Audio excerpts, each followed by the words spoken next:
রাস্তায় তার চালচলন দেখলে মনে শয়তানও ভয় পায়। আরে এদিক তাকান, রাস্তার কিংস, রোড কিংস এর কিরা জানেন? রাস্তার সবচাইতে শ্রেষ্ঠ তেজি গাড়ি কেডা? নসিমন। নসিমনের ভয়তে ঠিরাকো গাড় সরাই থাকে, ওর সাথে লাগলে শয়তানও নিচেই নেমে দাঁড়ায়। আর এই পাঙ্কু পার্টির মোটর সাইকেল দেখলে শয়তান নিচেই চলে যায়। ওর সাথে লাগলে আমি আল্লাহর কাছ থেকে কিয়ামত পর্যন্ত আয়াত চাইয়াছি, টিকতে পারবো না। শয়তান মারে না রে, মরবি তুই। যেভাবে ডিলিক দে এরম এরম করে চালায়। আমি তো বিশ্ব রোডে খুব চলি, সামনের পরে আমার সামনে দে, আমারে ভাব দেখায়। আমি দোয়া করি যে পড়িস না, কিন্তু পড়িয়ে যাবি। কয় যে কত চালালাম, পড়ি নিয়ে, কয় সব দিন পড়লি তাই চালাতে পারতি না।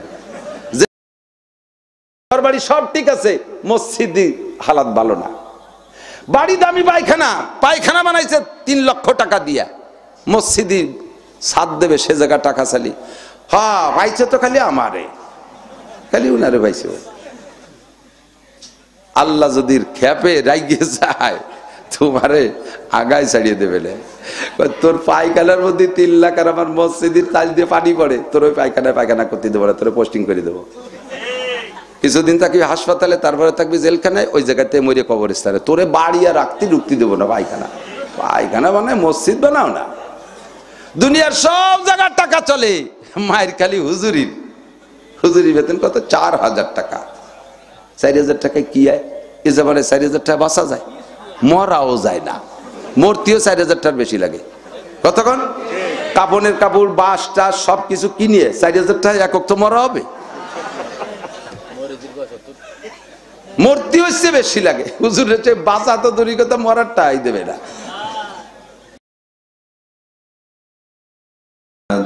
أعمالنا من يهد الله فهو المهتد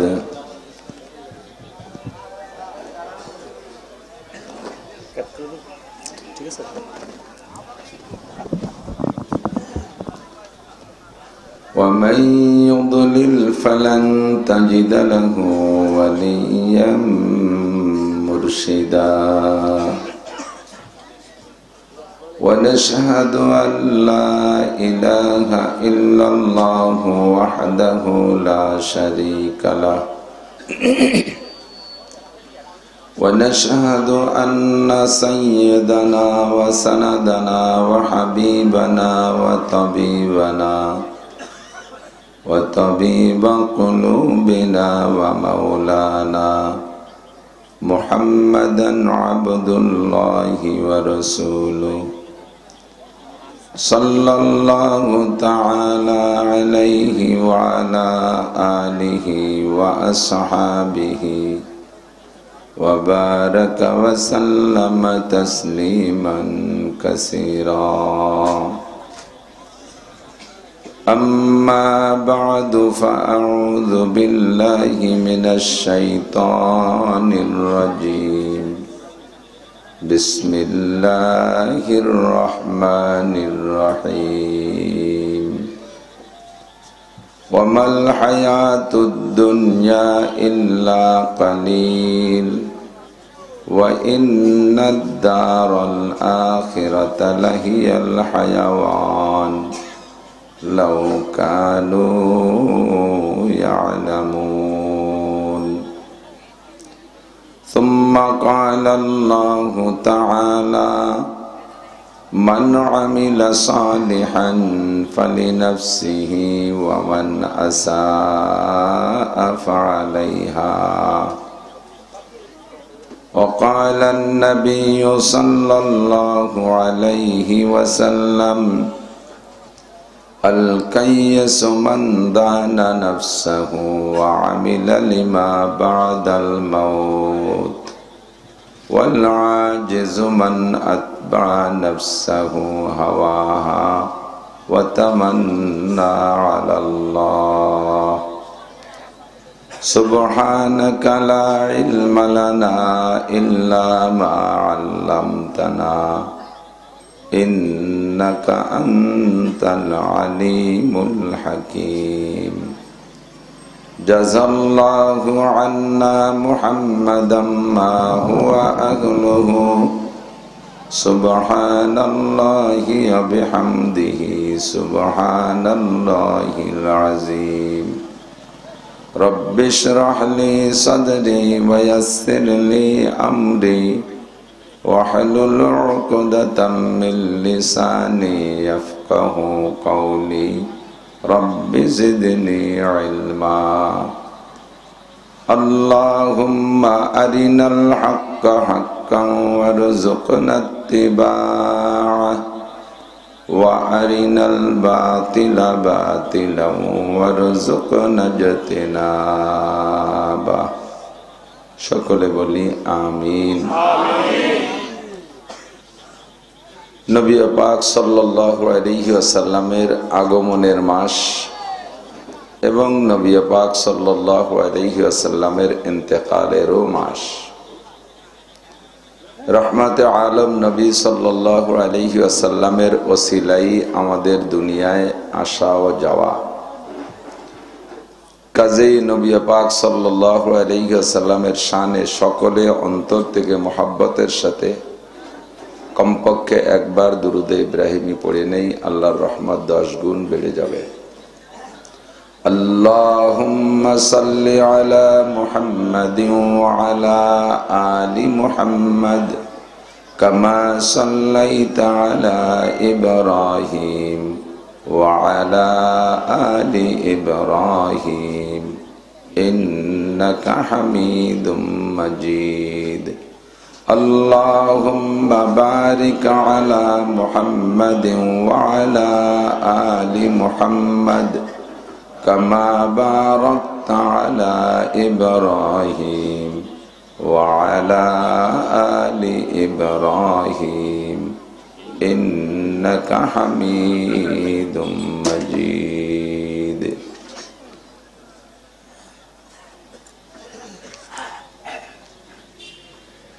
ঐতিহ্যবাহী গ্রাম ঘোষের চর উত্তরপাড়া বাইতুল আমান জামে মসজিদ প্রাঙ্গণে যুব সমাজের উদ্যোগে আয়োজিত দ্বিতীয় বার্ষিক ওয়াজ মাহফিল।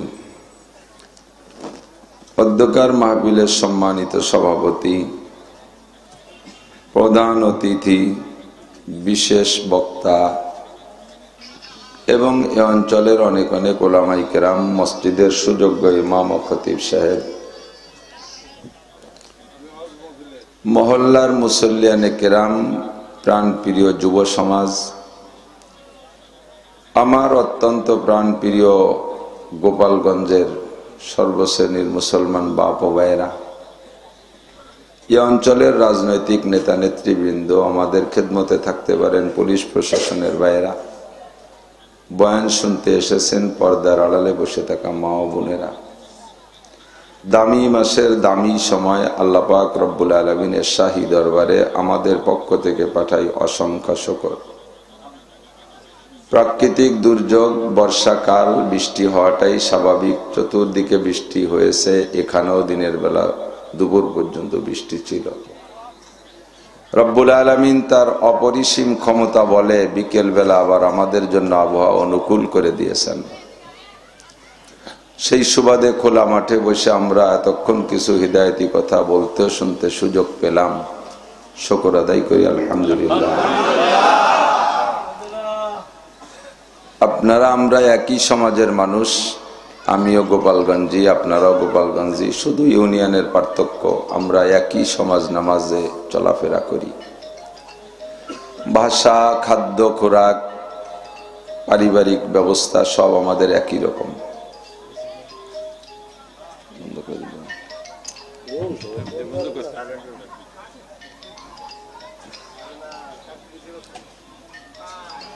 একান্ত প্রয়োজনীয় ক্লাসের মতো কিছু কথা।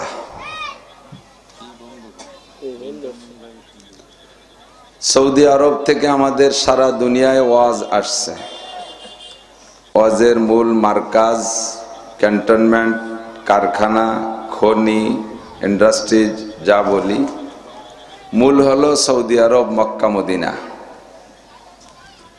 তো হাজী সাহেব যারা গিয়েছেন তারাও সাক্ষী দিতে পারেন, যারা সৌদি থাকেন বা প্রবাসী চাকরি বাকরি করেছেন করেন তারাও বলতে পারবেন। সৌদি আরবের কোনো বক্তা ওয়াজের মধ্যে সুর দেয় না, ও দেশে ওয়াজে সুর নাই। বিশ্বের কোন দেশে বক্তাদের ওয়াজে সুর নাই। আলহামদুলিল্লাহ, আমার বাংলাদেশ আর ভারতের কিছু অংশে বক্তাদের ওয়াজে সুর আছে। এদেশের মানুষের সুর বেশি, সেই সুবাদে সুর হলে সকলেরই ভালো লাগে।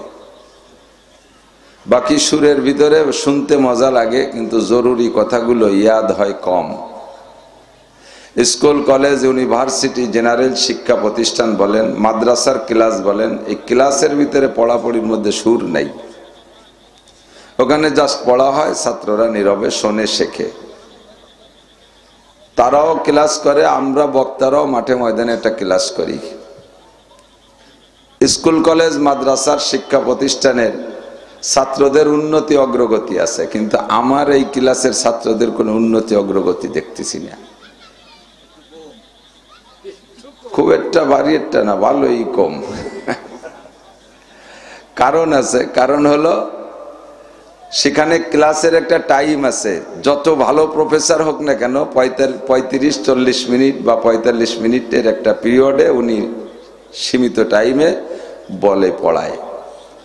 মেডিকেল, মনস্তাত্ত্বিক বিজ্ঞানী যারা, তারা গবেষণা করে আবিষ্কার করেছে যে মানুষের মন মানসিকতা একভাবে কতক্ষণ ভালো থাকে, কতক্ষণ কথা শুনতে বা বলতে ভালো লাগে।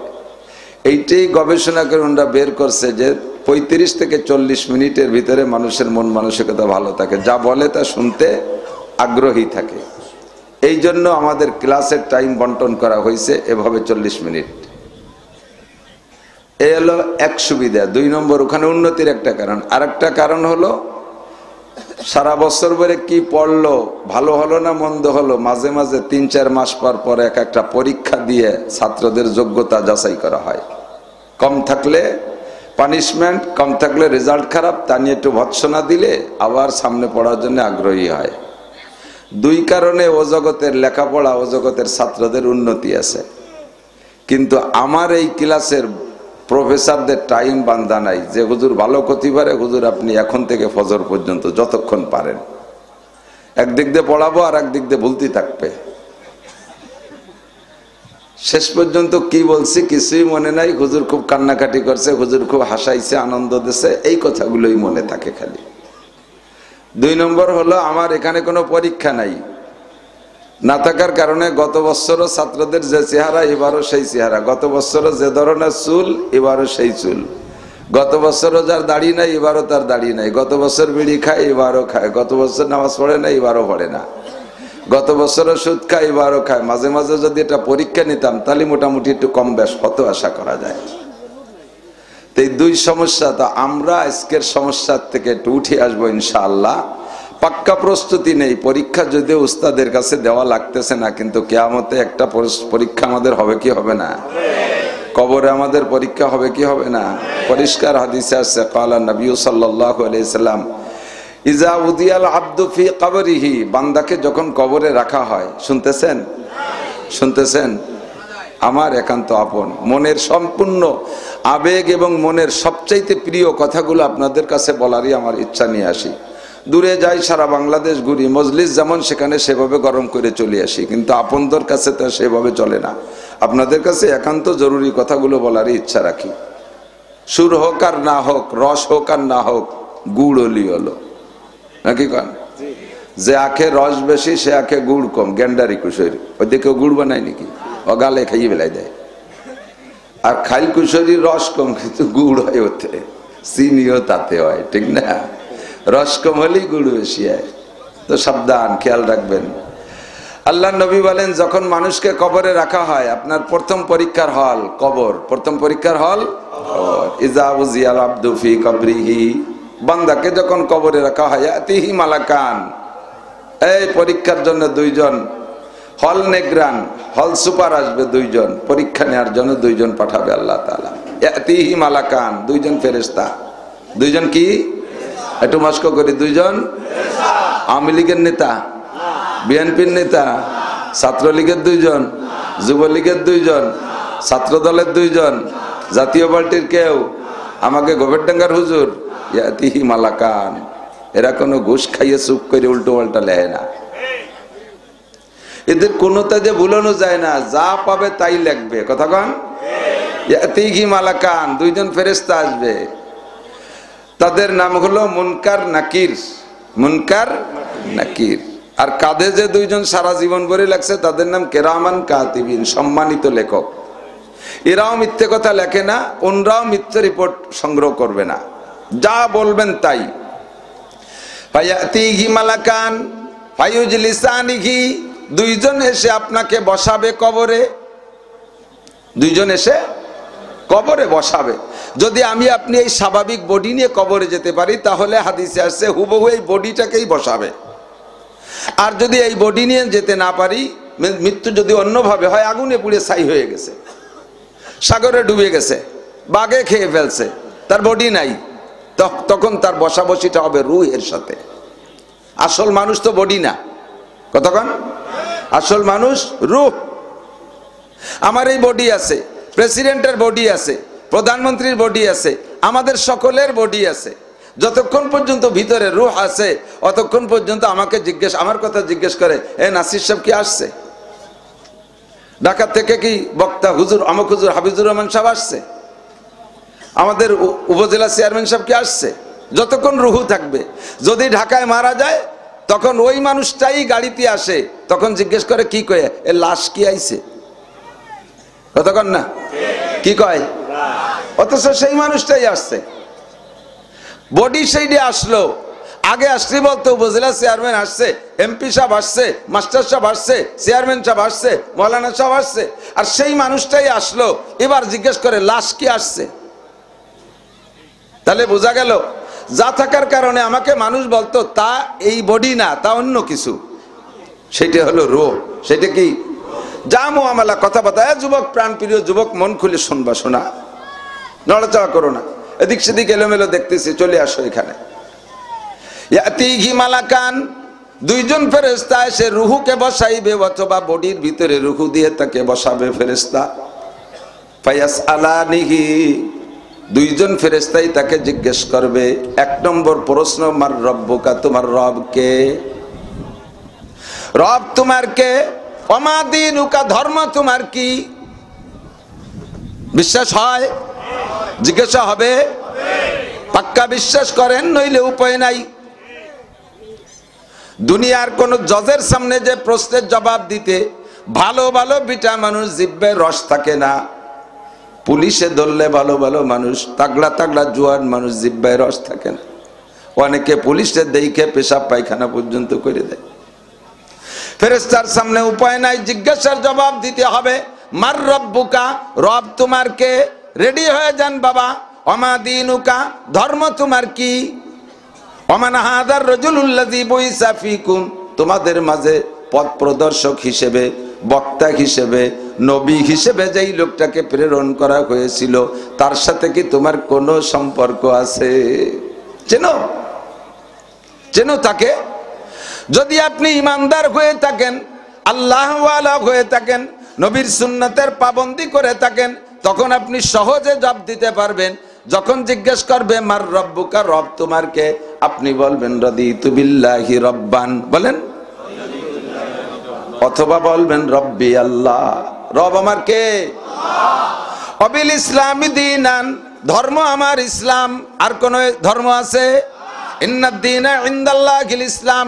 পাক্কা ইমান ঠিক করেন আগে।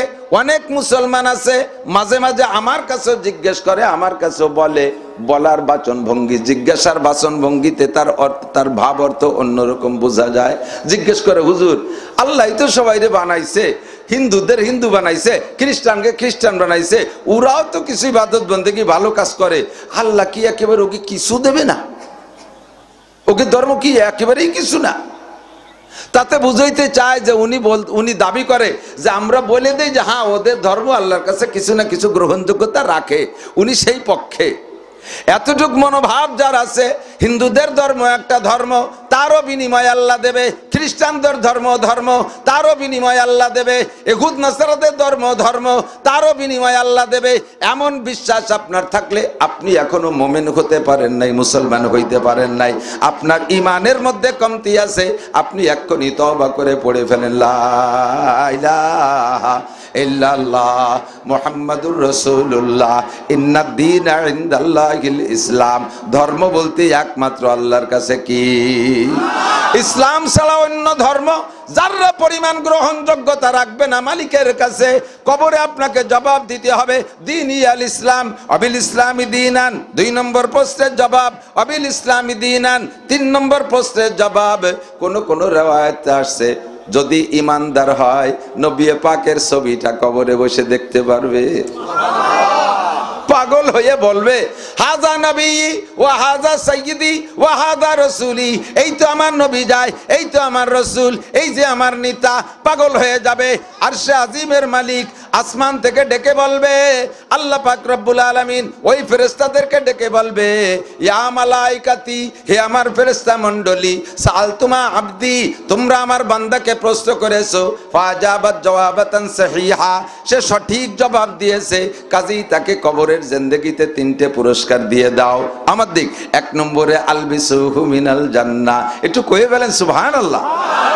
1 নম্বর প্রশ্নের জবাব সঠিকভাবে দেওয়ার কারণে প্রথম প্রশ্নের জবাবের পুরস্কার, আমার বান্দা আর এই মাটিতে খালি গায়ে শুয়ে থাকতে পারবে না, এখনই তার গায়ে জান্নাতের পোশাক পরাইয়া দাও। আলবিসুহু মিনাল জান্নাহ, জান্নাতের পোশাক পরাই দাও। 2 নম্বর প্রশ্নের জবাব দেওয়ার কারণে আফরিসুহু মিনাল জান্নাহ, আমার বান্দা এই মাটির মধ্যে শুয়ে থাকতে পারবে না, জান্নাত থেকে খাট পালং বিছাইয়া দাও।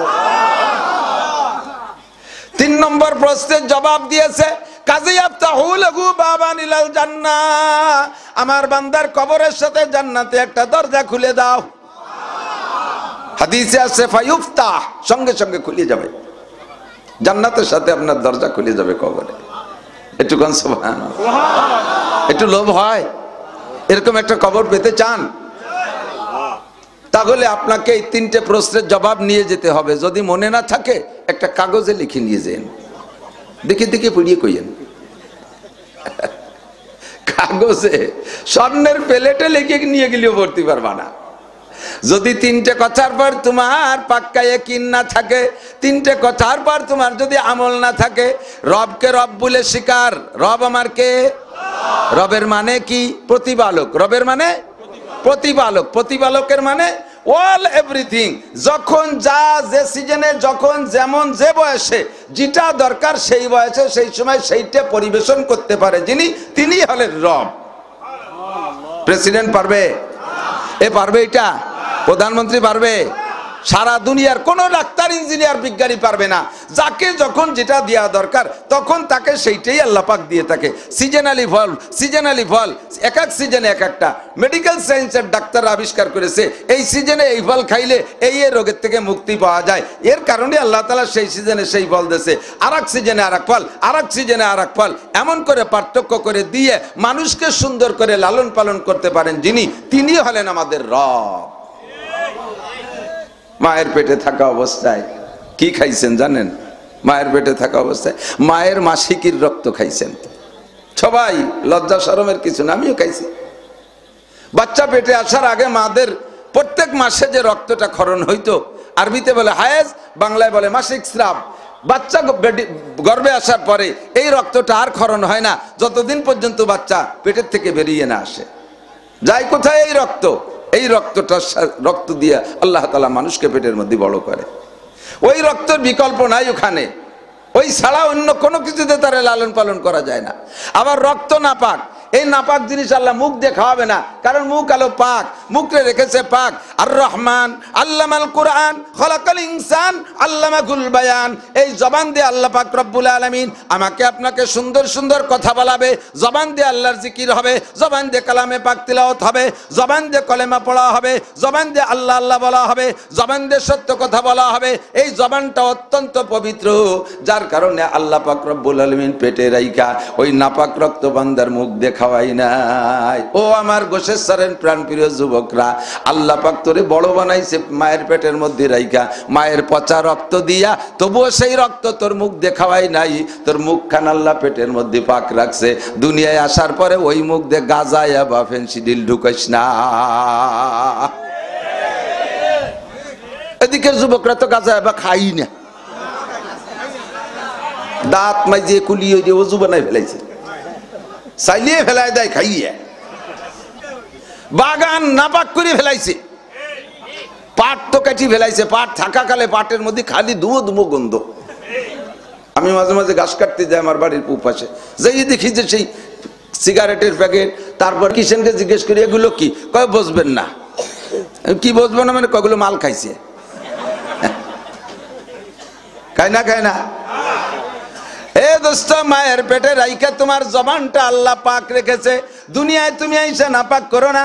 আমার নবী গ্যারান্টি দিয়ে বলেছে, আমার নবী গ্যারান্টি দিয়ে বলেছে, আমি জান্নাতের জিম্মাদারি নিলাম তোমার জন্য। কোন সুবহানাল্লাহ। তুমি মাত্র 2টি অঙ্গ, অনলি 2টি অঙ্গের জিম্মাদারি নাও, মাত্র 2টি অঙ্গ।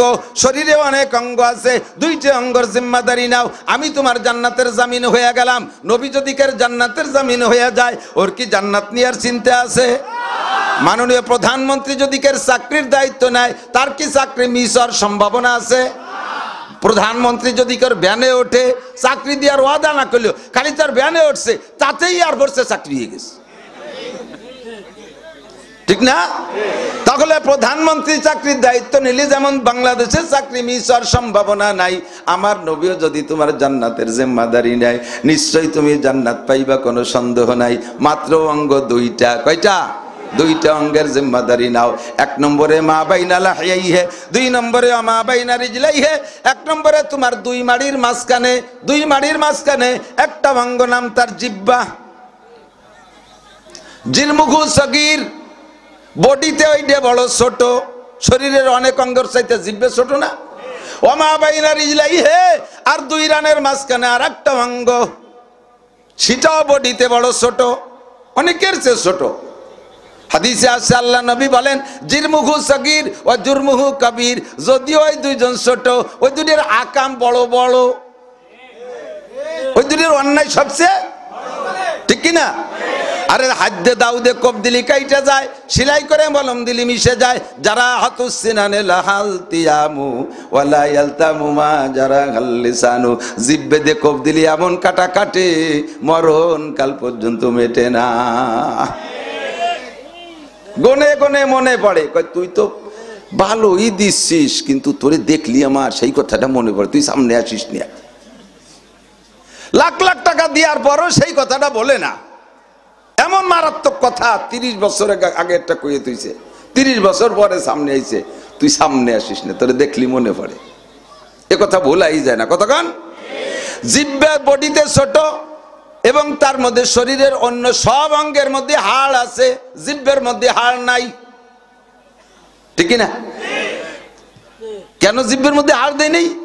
আজবারায়ে নরম গুপ্তান সুজবাবে উস্তখা গুপ্ত গুয়ে লামুলায়েম নিস্তেকারে আকেলা। ও দোস্ত, জিহ্বে হাড় দিলে আল্লাহ দিতে পারতেন, হাড় দিলে আল্লাহ দিতে পারতেন, এবং হাড় দেওয়ার পরেও কথা হতো। হাড় দেওয়ার পরে আল্লাহ জিহ্বেতে যদি কথা বলার ইচ্ছা করতেন, তাহলে হাড় দেওয়ার পরেও কথা বলাইতে পারতেন। কিন্তু জিহ্বেকে হাড়বিহীন বানাইয়ে নরম বানাইলেন কেন? যাতে তুমি নরম নরম মিষ্টি মিষ্টি কথা কও। কিন্তু সেই নরম জিহ্বে দিয়ে তুমি এমন গরম কও, দেশে আগুন ধরে যায়, ঠিক না? এই জিহ্বাকে আল্লাহ পাক রেখেছে, দিশতে ওর উপরে মদ, দিশতে ওর উপরে গাঁজা, ওর উপরে আবা দিস না, ওর উপরে ফেন্সিডিল দিস না। আমার নবী বলেন, আমি মেরাজের রাত্রে জাহান্নাম দেখতে গিয়েছি। আমার প্রিয় যুবকরা মনে রাখ, আল্লাহর নবীর হাদিস বিশ্বাস কর। আমি যদি সচক্ষে দেখতাম, আমি নাসির দেখে এসে বললেও অস্বীকার করলে করতে পারতাম। আমরা সবাই মিলে দেখলেও, ভুল দেখলে দেখতে পারতাম, কিন্তু দুনিয়ার কেউ দেখে নাই। আমার নবী একা দেখছে। সবার দেখার চাইতে নবীর দেখা সত্য কিনা? আমার নবী বলেন, মেরাজের রাত্রে আমি জাহান্নামের মধ্যে গিয়ে দেখি এক শ্রেণীর মহিলারা মাথায় চুলের ঝুঁটা, মাথার চুলের ঝুঁটিকে উপরে রডের সাথে, আগুনের রডের সাথে পেঁচায়া বান্ধা, সম্পূর্ণ শরীরের কাপড় খোলা, ল্যাংটা উলাঙ্গিনী, জাহান্নামের আগুন নিচে দিয়ে তাপ দিচ্ছে, আর গায়ের সমস্ত রক্ত মাংস গলে গলে পড়তেছে।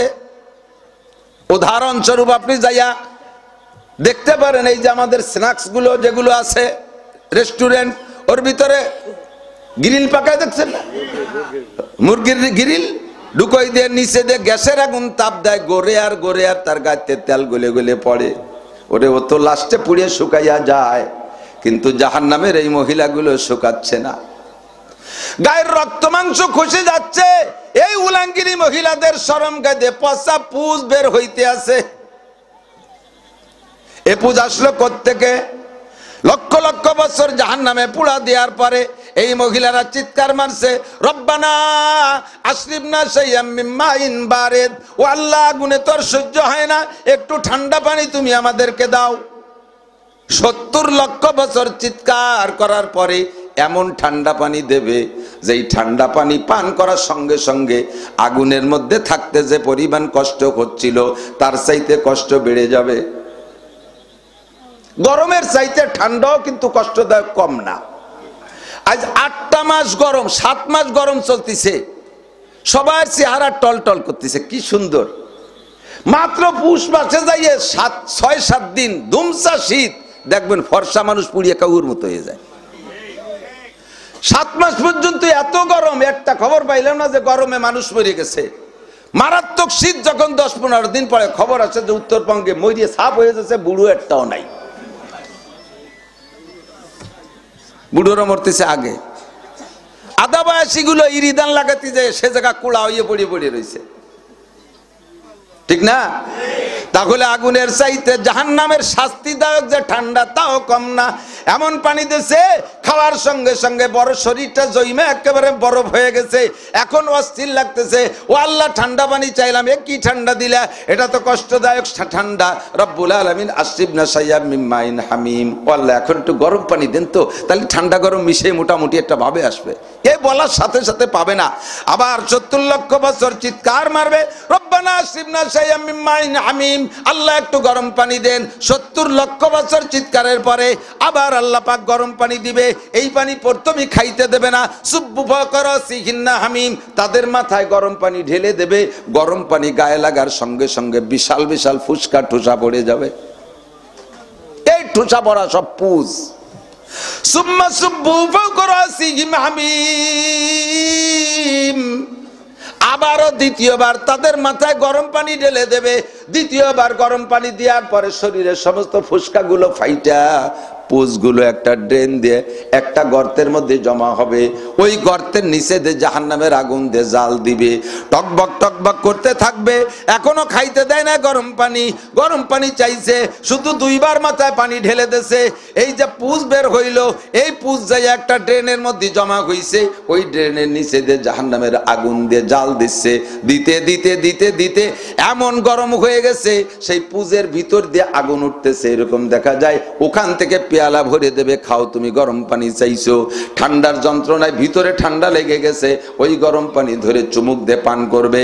ওইটা হলো গরম পুজ, নিজের গায়ের পুজ, নিজের শরীরের পচা পুজ। ওইটা জাল দিয়ে তারে দেওয়ার সঙ্গে সঙ্গে পেয়ালা ধরে চুমুক দিয়ে খাইতে না খাইতে পেটের ভিতরে যত নাড়ি ভুড়ি আছে ওগুলো সব পয়সা শরম গাইতে বের হওয়া শুরু করবে। নবী পাক বলেন, দেখতেছিলাম ওই পুজগুলো খাইতেছে এক শ্রেণীর পুরুষরা। আমি দেখে আসছি পুরুষরা খায়, ওই পুজ খায় পুরুষরা। আমি জিজ্ঞেস করলাম, জিব্রাইল মানে হাউলাই মানে হুন্না, এই নারীরা বা কারা, পুরুষরা বা কারা? জিব্রাইল বলে, কুল্লু হাউলাই উম্মতুক, এ সব আপনার উম্মতের দৃশ্য আপনাকে দেখানো হচ্ছে, আপনার উম্মতের পিকচার অ্যাডভান্স করে আল্লাহ পাক দেখাইছে, আপনার উম্মতের অবস্থা এমন হবে। আরে জিব্রাইল তাড়াতাড়ি বলো, কার কি দোষ, কোন দোষে কে পড়তে, কে এই কষ্ট পাচ্ছে, এই শাস্তি কে উপভোগ করছে? জিব্রাইল কা হুজুর আগে নারীদের পরিচয় নেন, হুন্নাজ জুনাত, এরা আপনার উম্মতের ব্যভিচারিণী নারী। পোস্ট কোয়ার্টারের মহিলা, বিভিন্ন হোটেল নাইট হোটেলে যে তারা ডিউটি করে এক শ্রেণীর মহিলারা, বন্ধু বান্ধবের সাথে আনন্দ উৎসবে জেনা করে মহিলারা, বিভিন্ন পদ্ধতিতে জিনা করেছে। এই জিনাখোর মহিলাদের বিচার, ওরা তওবা করে নাই। মনে রাখবেন, তওবা করে নাই। তওবা না করে ওই অবস্থায় জিনার স্বাদ ভিতরে থাকতে থাকতে দুনিয়ার থেকে চলে আসছে।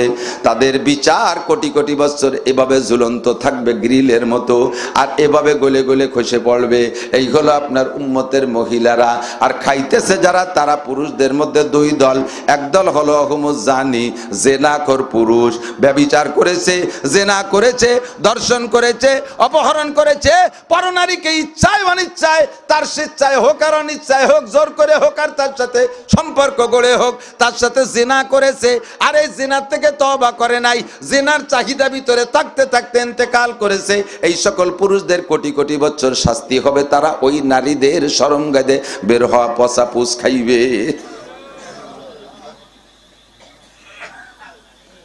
আর কারা? ওয়াহুম শারিবুল কমার, আপনার উম্মতের মদখোর, গাঁজাখোর, ইয়াবাখোর, ফেন্সিডিল হিরোইন খোর, এই সমস্ত মাদক নেশাখোর যত উম্মত আছে। ও যুবক, মনে রাখ, ভুলে যাস না, মনে রাখ, বিশ্বাস কর, পায়ে ধরি, আল্লাহর কসম পায়ে ধরি, আল্লাহর কসম সত্য কথা বিশ্বাস কর। ধরা যেদিন কাপি, ফাসাউফা তারা ইদান কাশাফাল গুবারো আফারাসুন তাহতা রিজলিকা আম হিমারো। অন্ধকার কেটে গেলে বুঝবি তুই কি ঘোড়ার পিঠে বসা না গাদার পিঠে বসা। মর্দ মারা সর্বসার দর খাবেদা গাছতে বেদারা কেউ রপ্তা আজজাহা। দুনিয়ায় যতক্ষণ আছি আমরা কেউ সজাগ না, এখন আছি ঘুম। চক্ষু বন্ধ করে কবরে গেলেই ঘুম ভাঙবে, সজাগ হব। সজাগ হলে যেমন সপ্তাহ দেখা যায়, কবরে যাওয়ার পরে সপ্তাহ তুমি পাইবা। একাক ওয়াক্ত নামাজের বিনিময় তোমার গলায় কতগুলো সাপ ঝুলিয়ে দেওয়া হবে। ওরে সাপে তোমার দুই গালে দংশন করবে, তোমার মাথায় দংশন করবে। আর যাকাত দাও নাই, তার কারণে সাপ গলায় ঝুলিয়ে দেওয়া হবে। যে সকল অন্যায় করেছো, প্রত্যেকটা অন্যায়ের বিচার প্রাথমিকভাবে তুমি কবরে বসে আংশিক আংশিক পাইবা। মূল বিচার হবে তোমার কিয়ামতের ময়দানে। ও আমার বন্ধু যুবকরা, নাপাক খাইয়া জিহ্বাটারে নাপাক করিস না, অকথ্য ভাষায় গালাগালি করিস না। দেখে শুনিয়ে একজন আলেম হেঁটে যায়, একজন মুরব্বী যায়, তার সামনে ধম করে এমন একটা বকানি দেয়, লজ্জাতে আমরাই মাথা নিচু করে ফেলি। আল্লাহ নবী বলে, আমি মেরাজের রাত্রে আর একটা সেক্টরের মধ্যে গিয়ে দেখি এক শ্রেণীর মানুষের মুখের আকৃতি নারীদের লজ্জাস্থানের মতো হয়ে গেছে, নারীদের শরমগার মতো তাদের মুখের আকৃতি। জাহান্নামীদের ভিতরে এইরকম ব্যতিক্রম চেহারা থাকবে। জান্নাতীরা সব হবে এক কোয়ালিটির, লম্বা হবে 60 গজ, বলেন আলহামদুলিল্লাহ। বডি যত বড় হয়, স্বাদ আনন্দ উপভোগ করতে তত অনুভূতি বেশি হয়। আবার বডি যত বড় হয়, শাস্তি উপভোগও তত বেশি হয়, অনুভূতি বেশি হয়, ঠিক কিনা? একটা পিপিলিকারে পাড়ায় দিয়ে ডলি বেলায় দিয়েছেন, সেটি রোবাই নেই কন্যা মরি গেছে। আর একটা মানুষকে মারলি বাড়িতে বেড়িতে কতক্ষণ ধরে মারা লাগে। বডি যত বড় হয়, তার শাস্তি তত বেশি হয়। বডি যত বড় হয়, তার শান্তিটাও উপভোগ করতে তত সুবিধা হয়। এই জন্য এই এখন যে ছোট ছোট পিসি পিসি বডি আছি, এই বডিতে জান্নাতে যাবেন না। জান্নাতে যাইবেন 60 হাত লম্বা, চেহারা হবে, গায়ের রং হবে আব্বাজি আদম আলাইহিস সালামের মতো, চেহারার সৌন্দর্য হবে পুরুষদের হযরত ইউসুফ আলাইহিস সালামের মতো। নারীদের চেহারা হবে জান্নাতি হুর, এর আর বর্ণনা শেষ নাই। হুজুর বলেন, এত চেহারা হবে যে জান্নাতি নারীরা যদি একজন হাতের কেনি আঙ্গুল দুনিয়ায় জাগায় দিত, তাহলে দুনিয়ায় সূর্যের আলোটা নিভে যেত। লাউ বাদাকাত বিল বাহরে লাকানাত আহলা মিনাল আসাল। একজন মহিলা যদি জিহ্বার থেকে এক ফোঁটা লালা নদীতে ফেলে দিত, সারা দুনিয়ার সমস্ত পানি মধুর চেয়ে মিঠে হয়ে যেত। লোভ হয় না। কেউ কেউ কইছে, চালিত ভেস্তে যাই আর কিছু খাবো না, বিটিকে স্যাপ খাবো। খাবা, তবে খাবার আগে দাঁত মাইজে যাইও। তোমার মুখে যদি গাজার গন্ধ আর বিড়ির গন্ধ আর আবার গন্ধ হয়, তবে বিটিরা তাপড়াই ফেলাই দেবে। কথা কন না কে? দাঁত সাফ করে যাইও, মেশাক করে কুলিয়ে পরিষ্কার করে যাইও। এটা এমনি মেশাক হবে না, এটা তওবার মেশাক। মেশাক খানের নাম কি? মেশাকের নাম কি? তওবা। অন্তর থেকে যুবকরা একটু, শুধু যুবকরা, এর ভিতরে সবাই তো আর গাঁজা খায় না, সবাই তো আর নাপাক খায় না, কেউ কেউ খায়। মাশাআল্লাহ, খানেওয়ালা কেউ না আছেন তো? অবশ্যই আছে, মাশাআল্লাহ, ইনশাআল্লাহ আছে। তো সবাই মিলে যদি হাত উঠাই, সেই সাথে সাথে তারাও হাত উঠাবে। আর নাইলে যদি বলি যারা গাঁজা খাও তারা হাত উঠাও, মুজি গেলে উঠবে? কোনোদিনই উঠবে? এটা একটা লজ্জার ব্যাপার। এ জায়গা উঠোবা না, সে জায়গা না উঠে পারবা? হাত উঠোনই লাগবে, কথা কন না কেন? ডাক দিলে উঠাই লাগবে। আল্লাহ পাক বলবে এ বের হ, এ জায়গা বসে থাকতে পারবি না, যারাই একাম করে আসছিস জায়গা বসতে পারবি না, বেরো এখান থেকে, ওঠ। উঠাই লাগবে, তুমি উঠতে চাবা না, মাথা নিচু করে ফেলবা। যত মাথা নিচু হবে তত ফাঁসা উঁচু হবে, কথা কন না কেন? ধরা পড়ে যেতেই হবে ও দোস্ত, কিয়ামতের মাঠে ধরা পড়ে যেতেই হবে। আমি সকলের সম্মিলিতভাবে যুব সমাজের কাছে চাই, তোমরা আমার গোপালগঞ্জের যুবক, তোমরা বেঁচে থাকলে আল্লাহ বাসালি, একদিন আমাদের উপজেলা চেয়ারম্যান সাহেব থাকবে না, একদিন আমাদের এমপি মহোদয় থাকবে না, একদিন আমাদের মেয়র মহোদয় থাকবে না, আরো বড় বড় নেতা যারা আছে তারা থাকবে না। ধারাবাহিক ক্রমে তোমরাই সেই জায়গায় উঠবা, তোমরাই সেই জায়গায় যাবা। আমি তোমাদের দীর্ঘ হায়াত কামনা করি, সুস্থতার সাথে লম্বা হায়াত, উচ্চ শিক্ষায় সুশিক্ষায় শিক্ষিত হও, তোমরা সমাজের সমাজসেবক হও, এই বলে আমার অন্তরের দোয়া উজাড় করে ঢেলে দিলাম। তোমাদের প্রতি আমার অন্য অন্য জেলার সব যুবকের চাইতে ভালোবাসা বেশি। মুহাব্বতের সাথে আমার সাথে একটু হাত তুলে আল্লাহর কাছে নবীর হাতে বায়াত হইতে পারবা যে আমরা জীবনে আর কোনোদিন নাপাক মুখে দেব না। হাত নেড়ে একটু আল্লাহকে দেখাই দিই, আমরা জীবনে কোনোদিন মদ, গাঁজা, ইয়াবা, সিগারেট, বিড়ি, হুক্কা মুক্কা এগুলো নাপাক মুখে দেব।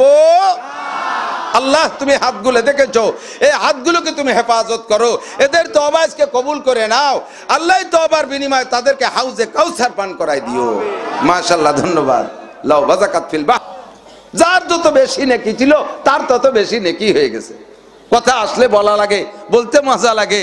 সিদ্দিক আকবর আবু বকর একটুখান রাদিয়াল্লাহু তাআলা আনহু, আর খলিফাতুল মুসলিমিন ফারুক আজম, আল ফারিকু বাইনাল হক ওয়াল বাতিল, হক আর বাতিলের ভিতরে পার্থক্যকারী সবচাইতে বড় বেশি কামানের মতো কাজ করেছেন ওমর রাদিয়াল্লাহু তাআলা আনহু। দুইজন কারসে কারে ছোট কবর বড় কবর এ ভাষা নেই, তবে নবী যেহেতু সিরিয়াল দিয়ে গেছে, এক নম্বরে আবু বকর, সেকেন্ড ওমর, বলেন রাদিয়াল্লাহু তাআলা আনহুমা। আবু বকর রাদিয়াল্লাহু তাআলা একদিন ওমরকে বলতেছে, ওমর তোমার কপাল ভারী ভালো। কেন? ক্যা? কয় যে আমি কোরআন শরীফের আয়াতে আজকে হুজুরের কাছ থেকে শুনে আসছি, তোমার নেকি, আমি সেই আয়াতের তর্জমা হিসেবে বুঝলাম আমার চেয়ে তোমার নেকি বেশি। আবু বকর ওমরে কইতেছে আমার চেয়ে তোমার নেকি বেশি। ওমর অট্ট হাসি দিয়ে কয় কি ভাইজান, এটা কথার মতো কথা বলে, কোথায় আবু বকর আর কোথায় ওমর, এটা মিসাল হলো। সাহাবাদের স্বভাব নিজের ছোট জানা, কতক্ষণ, আর আমাদের স্বভাব কি, নামাজ পড়ে তিন চিল্লা দেয়, ও সুবি কলায়, ও সিনি ওরে থো তোর উজুর মুজুর। আমরা নামাজ কালাম মতো বেশি পড়িও না, অনেক ভালো আছি। কি কি ভালো আছো? একটু হয়তো একটু গাঁজা খাই, একটু এবা খাই, হালকা পাতলা একটু সুদে ব্যবসা করি, একটু ঘুষ পালি খাই, তেমন অন্যায় করি না। আর বউ বাচ্চা নিয়ে একটু মাঝে মাঝে কুয়ো কাটা যাই, সে জায়গা গেলে বউ বাচ্চার গায়ে কাপড় থাকে না, আমিও লুঙ্গি খুলে ধুয়ে গোসল করি, তেমন অন্যায় করি না। হ্যাঁ, উনি তেমন অন্যায় করেন না, আছে না নাই? আর একজনের দোষ ধরার জন্য দাঁতরে মেশাক করে দাঁড় দিয়ে ঘরে, নিজের দোষ কিচ্ছুই দেখে না। এনিম্যান এভরিবডি। শেখ সাদি রহমাতুল্লাহ আলাইহি বলেন, হামা কাসরা আকলে খুতবা কামাল নুমায়াত ও ফরজন্দে খুতবা জামাল। প্রত্যেকটা মানুষের স্বভাব হলো নিজের জ্ঞানকে নিজে পরিপূর্ণ মনে হয়, নিজের সিদ্ধান্তকে পরিপূর্ণ সিদ্ধান্ত মনে হয়, সঠিক সিদ্ধান্ত মনে হয়। আরেকজনের সিদ্ধান্ত ভালো না, আরেকজনের জ্ঞানও ভালো না, আর নিজের সন্তানকে ভালো লাগে, আরেকজনেরটা ভালো দেয়া যায় না। এটা হলো প্রত্যেকটা মানুষের স্বভাব। তো দোস্ত, আবু বকর রাদিয়াল্লাহু তাআলা ওমর রাদিয়াল্লাহু তাআলা বলছে, ভাই তোমার নেকি আমার চেয়ে বেশি। ওমর জব দেশে কি এগুলো বাদ দেন ভাইজান, কোথায় আপনি আর কোথায় আমি? কয় যে ওমর আমার কাছে দলিল আছে। কয় বলেন কি দলিল? কয় যে কোরআন শরীফের আয়াত, আল্লাহ বলছে যে ফাউলাইকা ইউবাদদিলুল্লাহু সাইয়্যাতিহিম হাসানাত, তওবা করলে আগের গুনাহ সব নেকি হয়ে যায়। তুমিও কাফের ছিলে, আমিও কাফের ছিলাম, আমি কাফের থাকাকালে অত ফাজিল ছিলাম না। আবু বকর কইছে আমি কাফের থাকাকালে অত খারাপ ছিলাম না, তুমি কাফের থাকাকালে কত খারাপ ছিলে মনে আছে? তুমি নবীরে গলা কাটতে গেছিলে, তুমি কি কম ফাজিলের ফাজিল? দুনিয়ার আকাম তুমি করছো, কাজেই তুমি গুনাহ করছো বেশি কাফের থাকতি, তওবা করার সাথে সাথে তোমার সেই বেশি গুনাহ নেকি হয়ে গেছে বেশি। হযরত আবু বকর দলিল দিয়ে ওমরের উপরে উঠাই দিয়েছে। হযরত ওমর কয় আমি, উনি তো জোয়ান মানুষ, তো আর মিজাজি মানুষ, উনি কয় আমি অত দলিল প্রচার দাঁড়ি নে, আপনি যখন বলছেন যে আমার নেকি বেশি, তাহলে আমার গোটা জিন্দেগির নেকি আপনারে দিয়ে দিলাম, আপনার এক রাত্রির নেকি আমারে দেবেন, পাল্টাবেন নাকি তাই কোন? আমার নেকি বেশি দেখতেছেন আপনি, আল্লাহ কইছে, আমি তো অস্বীকার করতেছি না, সত্যি আমার সমস্ত গুনাহ নেকি হয়ে গেছে, তো স্বীকার করলাম, বিশ্বাস করি আল্লাহ যদি পাল্টায় দেয় তো খুশির ব্যাপার, তবে আমার সারা জীবনের নেকি দেবো, আপনার এক রাত্রির নেকি দেবেন? কয় যে কোন রাত? কয় যে হিজরতের রাত, যে রাত্রে আপনি নবীকে কোলের মধ্যে শুয়াইয়া গারে সৌরের মধ্যে ছিলেন, আপনি আপনার কোলের পর নবীর মাথা, ওই অবস্থায় আপনার পায়ে সাপে দংশন করলো, তবুও আপনি নবীকে সজাগ করেন নাই, আপনি অজ্ঞান হয়ে গেলেন, নীলবরণ হয়ে গেলেন, তবুও নবীকে ডাকলেন না। এই এক রাত, যে রাত্রে কাফেরদের বেষ্টনী ভেদ করিয়া নবীকে কাঁধে করে নিয়ে গারে সৌর পর্যন্ত গিয়েছিলেন, সেই রাত, আর ওখানে ছিলেন 3 রাত, এই 3 রাত্রি যে কোনো একটা রাত্রির নেকি দেবেন, আর সারা জীবনের এই পাল্টানো পুল্টানো অরিজিনাল নকল ফকল সব দিয়ে দেব।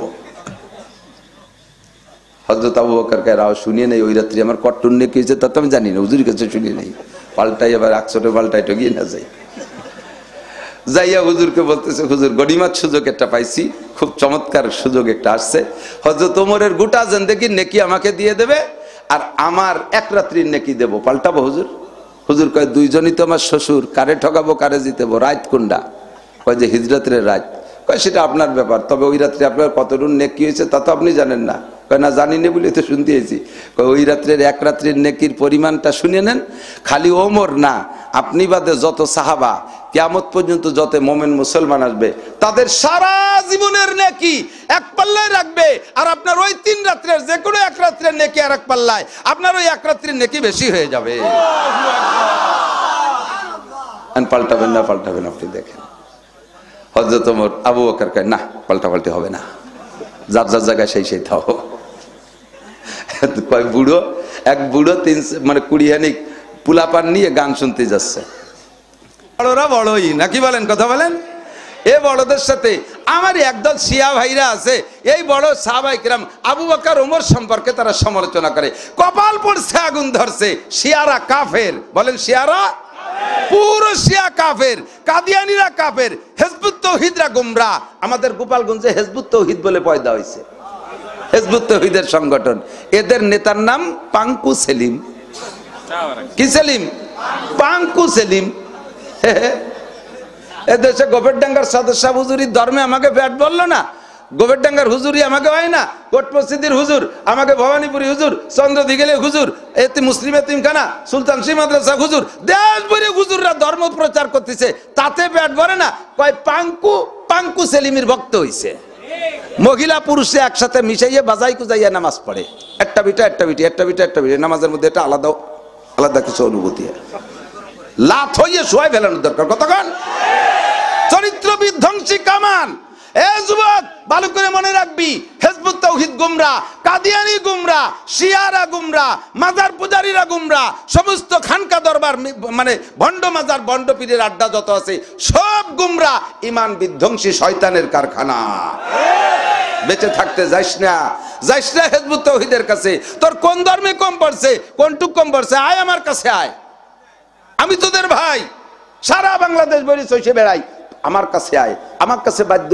ও পাঙ্কুর কাছে যাও কেয়া, একটু একটু দাড়ি রাখছে, জামা কাপড় খুলে একটা বগল সত্যি করলি, ওর বগলের সাইজ দাঁড়িয়েছে বড়, সে হয়েছে একটা হুজুর, নামাজ কালাম পড়াই, কিচ্ছু জানে না সুরকিরাম দাদা। ফাউলাইকা ইউবাদদিলুল্লাহু সাইয়্যাতিহিম হাসানাত, তোমার জিন্দেগীর সব গুনাহ আল্লাহ পাক এই মুহূর্তে পাল্টাইয়া নেকি করে দিয়েছে। মনের থেকে পাক্কা সিদ্ধান্ত নাও, আর কোনোদিন এই জবান রে নাপাক দেব না। সুদে টাকা হারাম, সুদ খাইবা না, সুদের কারবার সমাজ থেকে দাঁড়াও। ও আমার বাজানরা, দোকানের পুঁজি বাড়ান, মেয়ের বিয়েতে সুদে টাকা লোন করেন, জমি কেনার সময় সুদে টাকা লোন করেন, বিল্ডিং করার সময় সুদে টাকা লোন করেন, আপনি কি বলে হাউস লোন করে নিয়ে আসেন, গাড়ির লোন করে নিয়ে আসেন, এই যত জায়গা আনেন, যত জায়গা আপনার লোনের উপরে সুদ দেওয়া লাগে, এই সম্পদটা সম্পূর্ণ হারাম। ওই ঘরের মধ্যে বসে নামাজ পড়লে নামাজ হবে না, যেই ঘরের ভিতরে আপনার সুদে টাকা আছে, যেই ঘর বানাইছেন সুদে টাকা দিয়া, যেই গাড়ির ভিতরে সুদে টাকা ঢুকাইছেন ওই গাড়ির মধ্যে শান্তি হবে না, কোন একদিন যে ধাক্কা মাইরা ফেলাই দেবে। আল্লাহ তো কথায় কথায় ধরে না। আল্লাহ কাইন্না বাচ্চা রাব্বিকা লাশাদীদ সাতাসসানাস্তাদরিজুহুম মিন হাইসু লা ইয়ালামুন ফামাহিলিল কাফিরিনা আমহিলহুম রুয়াইদা। আল্লাহকে আমি ছাড় দেই কিন্তু ছেড়ে দেই না। যেদিন ধরি ছুটতে পারবি না কেউ। বড় বড় রাজাকে শোয়াই ফেলাইছি, নমরুদের মতো ধামলা, আন্তর্জাতিক খ্যাতি সম্পন্ন আবাল, তারে মারছি এটা খোলা মশাই দিয়ে। তোরে মারতে মশাও লাগে না, ঠিক না? ডেঙ্গু মশা, এই নমরুদের মশার বংশধর ডেঙ্গু মশা। ভাই কেউ রে ডাইরেক্ট ডেঙ্গুতে কামড়ায়, কেউ রে ডেঙ্গুতে কামড়াইছে যারে তার গায়ে যে লোকাল মশা পড়ছে সেও যে বলে যারে কামড়াবে তারও হবে। তাহলে বোঝা যায় যে তোরে মারতেই ডেঙ্গুও লাগে না। পাবলিক মশাই শেষ। কতক্ষণ মারতে পারে? এক্ষুনি তওবা করা যাবে। সমাজের থেকে বক্স ড্যাক্স সব দূর করবো। রাজি আছো যুবক? কোন বিবাহ শাদীতে বক্স ড্যাক্স বাজাবো? এই ঘোষেশ্বরের নামে যে বদনাম আছে যে এরা গোপালগঞ্জের পাশে, এরা মস্তানি করে, এরা পাগলামি করে, এরা অন্য গ্রামের মানুষকে মোটে মূল্যায়ন করে না, এই গোপালগঞ্জে মস্তানি করে, সব ছেড়ে দাও, তোমাদের নামটা পাল্টাও। তোমরা এই ঘোষেশ্বর গোপালগঞ্জের ভিতরে সবচাইতে আদর্শবান যুবকে পরিণত হতে হবে। যেমন আজকে যুব সমাজের উদ্যোগে মাহফিল, এইরকম ভালো কাজগুলো তোমরা করবা। যেই যুবকরা আজকে মাহফিল করছো ওই যুবকরা কনসার্ট করতে পারবা না, ওই যুবকরা বক্স ড্যাক্স বাজাইতে পারবা না, ওই যুবকরা মেয়ে ছেলেদেরকে নিয়ে ফিল্ডিং মারতে পারবা না, মোটরসাইকেলের পিছনে পাওয়ার ব্যাগটা বসাইয়া উড়ে মোড়। এই তালি দেয়া হারাম। কথা বোঝো? রাস্তায় তার চাল চলন দেখলে মনে শয়তানও ভয় পায়। আরে এদিক তাকান, রাস্তার কিংস, রোড কিংস এর কিরা জানেন? রাস্তার সবচাইতে শ্রেষ্ঠ তেজি গাড়ি কেডা? নসিমন। নসিমনের ভয়তে ঠিরাকো গাড় সরাই থাকে, ওর সাথে লাগলে শয়তানও নিচেই নেমে দাঁড়ায়। আর এই পাঙ্কু পার্টির মোটর সাইকেল দেখলে শয়তান নিচেই চলে যায়। ওর সাথে লাগলে আমি আল্লাহর কাছ থেকে কিয়ামত পর্যন্ত আয়াত চাইয়ে আইছি, টিকতে পারবো না। শয়তান মারে না রে, মরবি তুই। যেভাবে ডিলিক দিয়ে এরম এরম করে চালায়, আমি তো বিশ্ব রোডে খুব চলি, সামনের পরে আমার সামনে দে আমারে ভাব দেখায়। আমি দোয়া করি যে পড়িস না, কিন্তু পড়িয়ে যাবি। কয় কত চালালাম, পড়ি নে। কয় সব দিন পড়লি তাই চালাতে পারতি না, যেদিন পড়বি সেদিনের পরে আর পারবি না। কতক্ষণ হাঁটু চুলিয়ে একেবারে মুয়া হয়ে যাবি, ভাঙ্গে চুরিয়ে যে জায়গাতে যায় সেই জায়গাতে যাবে। বাংলা কলাম না। মস্তানি করো না, পাগলামি করো না, কন্ট্রোল করো সবকিছুকে। চক্রে কন্ট্রোল করো, হাতরে কন্ট্রোল করো, কানরে কন্ট্রোল করো। হুজুর বলেন তোর জিব্বাটারে কন্ট্রোল কর, হারাম মুখে দিস না। আমার বাবারা, সুদ যারা খায় তাদের নামাজ, তাদের রোজা, তাদের হজ, সুদের প্রতিষ্ঠানে চাকরি করে, জেনুইন ডিউটি করে, একটা মিনিটও ফাঁকি দেয় না, জাস্ট টাইমে ডিউটি করে। মাসে 30 দিনের 4 দিন, 4 শুক্রবার বাদে 26 দিন ডিউটি করে সঠিকভাবে। তাহলে উনি নিজেকে নিজে মনে করে আমি তো আর কাজে ফাঁকি দিচ্ছি না, আমার বেতন সঠিক। কিন্তু আপনার প্রতিষ্ঠানটা সুদের প্রতিষ্ঠান। ওই প্রতিষ্ঠানে জেনুইন ডিউটি করে যে বেতন পাইছেন, ওই বেতনের টাকা দিয়া কুরবানিতে যদি আপনি ভাগী থাকেন, যে কয় ভাগীর সাথে ভাগী ছিলেন, আপনার টাকা হারাম হওয়ার কারণে বাকি সব কয় কুরবানি বাতিল। আপনি যা মনে করছেন তা না, আপনি ডিউটি ভালো করছেন বা শয়তানরে খুশি হচ্ছেন। শয়তানটা ফার্স্ট ক্লাস কর্মচারী, 1 নম্বরের ডিউটিতে ফাঁকি দেয় না। আমার সুদীয় প্রতিষ্ঠানে খুব 1 নম্বর, শয়তান খুব খুশি হয়েছে। আল্লাহ কয় তুই যেন কুরবানিতে ভাগি দিস না। আর বাকি কয়জন তো জানে না ওর কোন টাকা, তাকে কুরবানি নষ্ট হয়ে গেছে, তার উপায় কি? কয় যে তাকে কুরবানির নেকি তাকে দিয়া দেবে আল্লাহ কোন জায়গা থেকে, ওর যদি অন্য কোনো নেকি থাকে তাই দিয়ে ওকে গাড়তি ফুরোয় দেবে। আর এই 6 জনের কুরবানি বাতিলের গুনাহ ওর আমল নামায় যে উঠবে।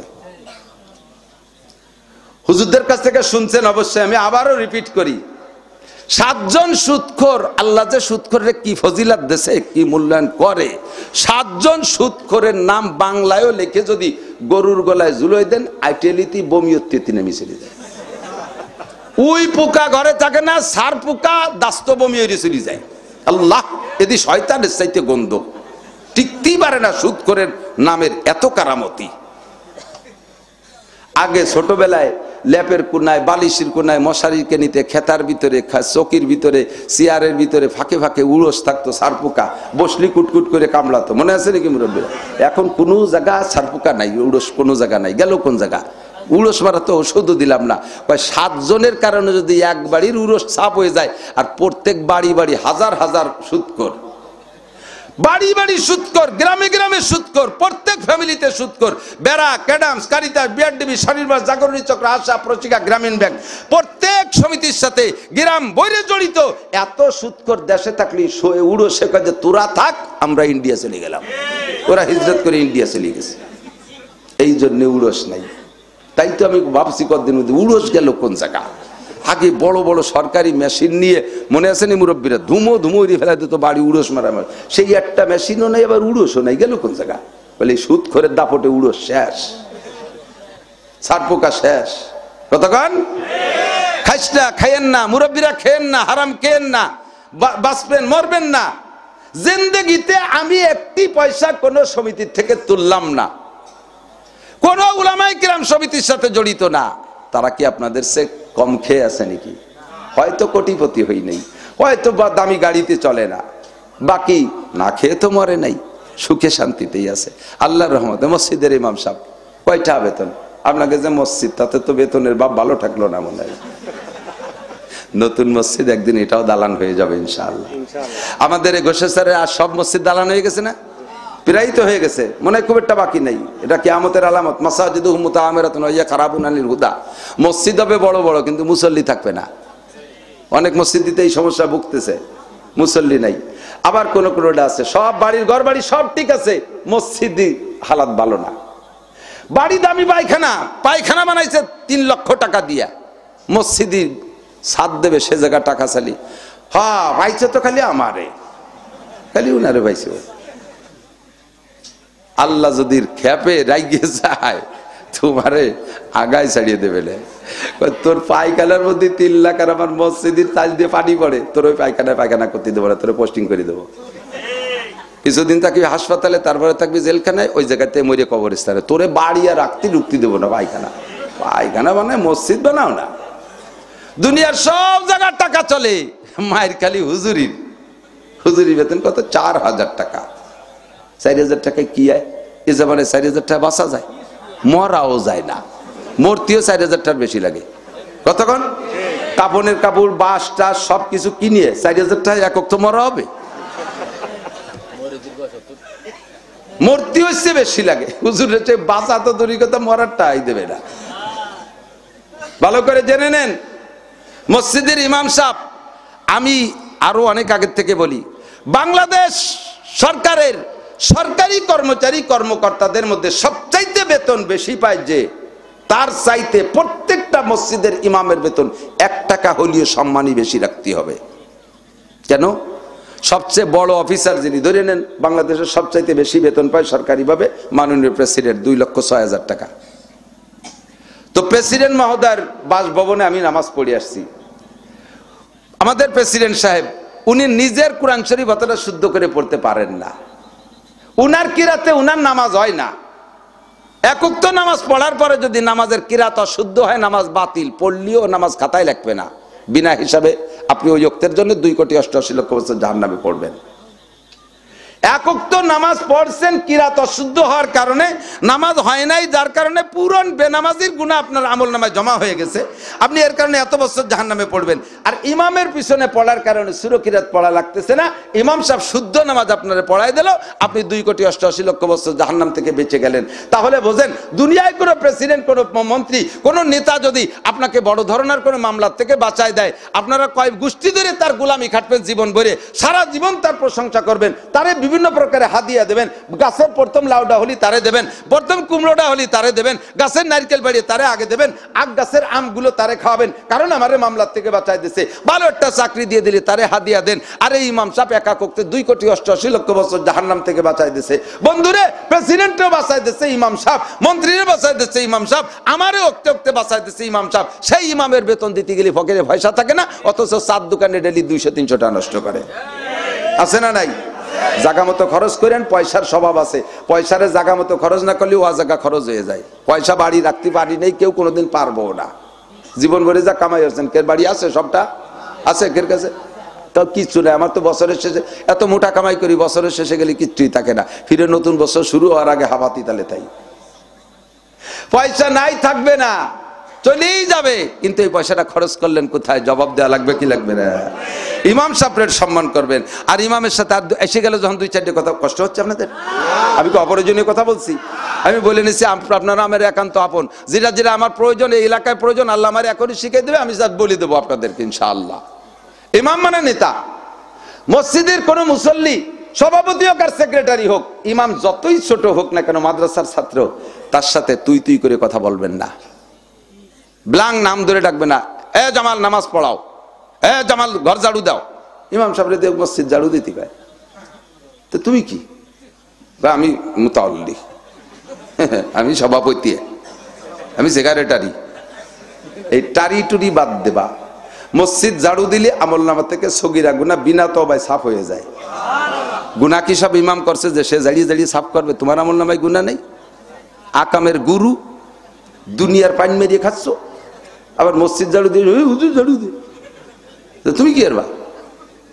কখনোই ইমাম সাহেব ছোট হোক, ছাত্র, বাবা আব্দুর রহমান ইমাম সাহেব নামাজ পড়ালে কেমন হয়? এভাবে, হ্যাঁ নামাজ পড়াও, তুই বেড়া, আমি পারবো না। ইমামের সাথে সদ্ব্যবহার করবেন, মিষ্টি ভাবে কথা বলবেন, সম্মানের সাথে ব্যবহার আচরণ করবেন। ইমামরা বাড়ি বাড়ি ঘুরে খাওয়াবেন না। ইমাম থাকবে এক জায়গা, বাড়ির থেকে ভাত আগেই খাওয়াবেন। কিয়ামতের ময়দানে ইনশাআল্লাহ ওই ইমাম সাহেব যদি জান্নাতি হয়, আপনাদেরকে খুঁজে খুঁজে তালাশ করে নিয়ে আসবে। এটা কোন জায়গা আছে? খারাপ ব্যবহার করবেন, লাথি দিয়ে চিৎ করে বেলায় দেবেন। ইমামের বেতন ঠিক মতো দেবেন।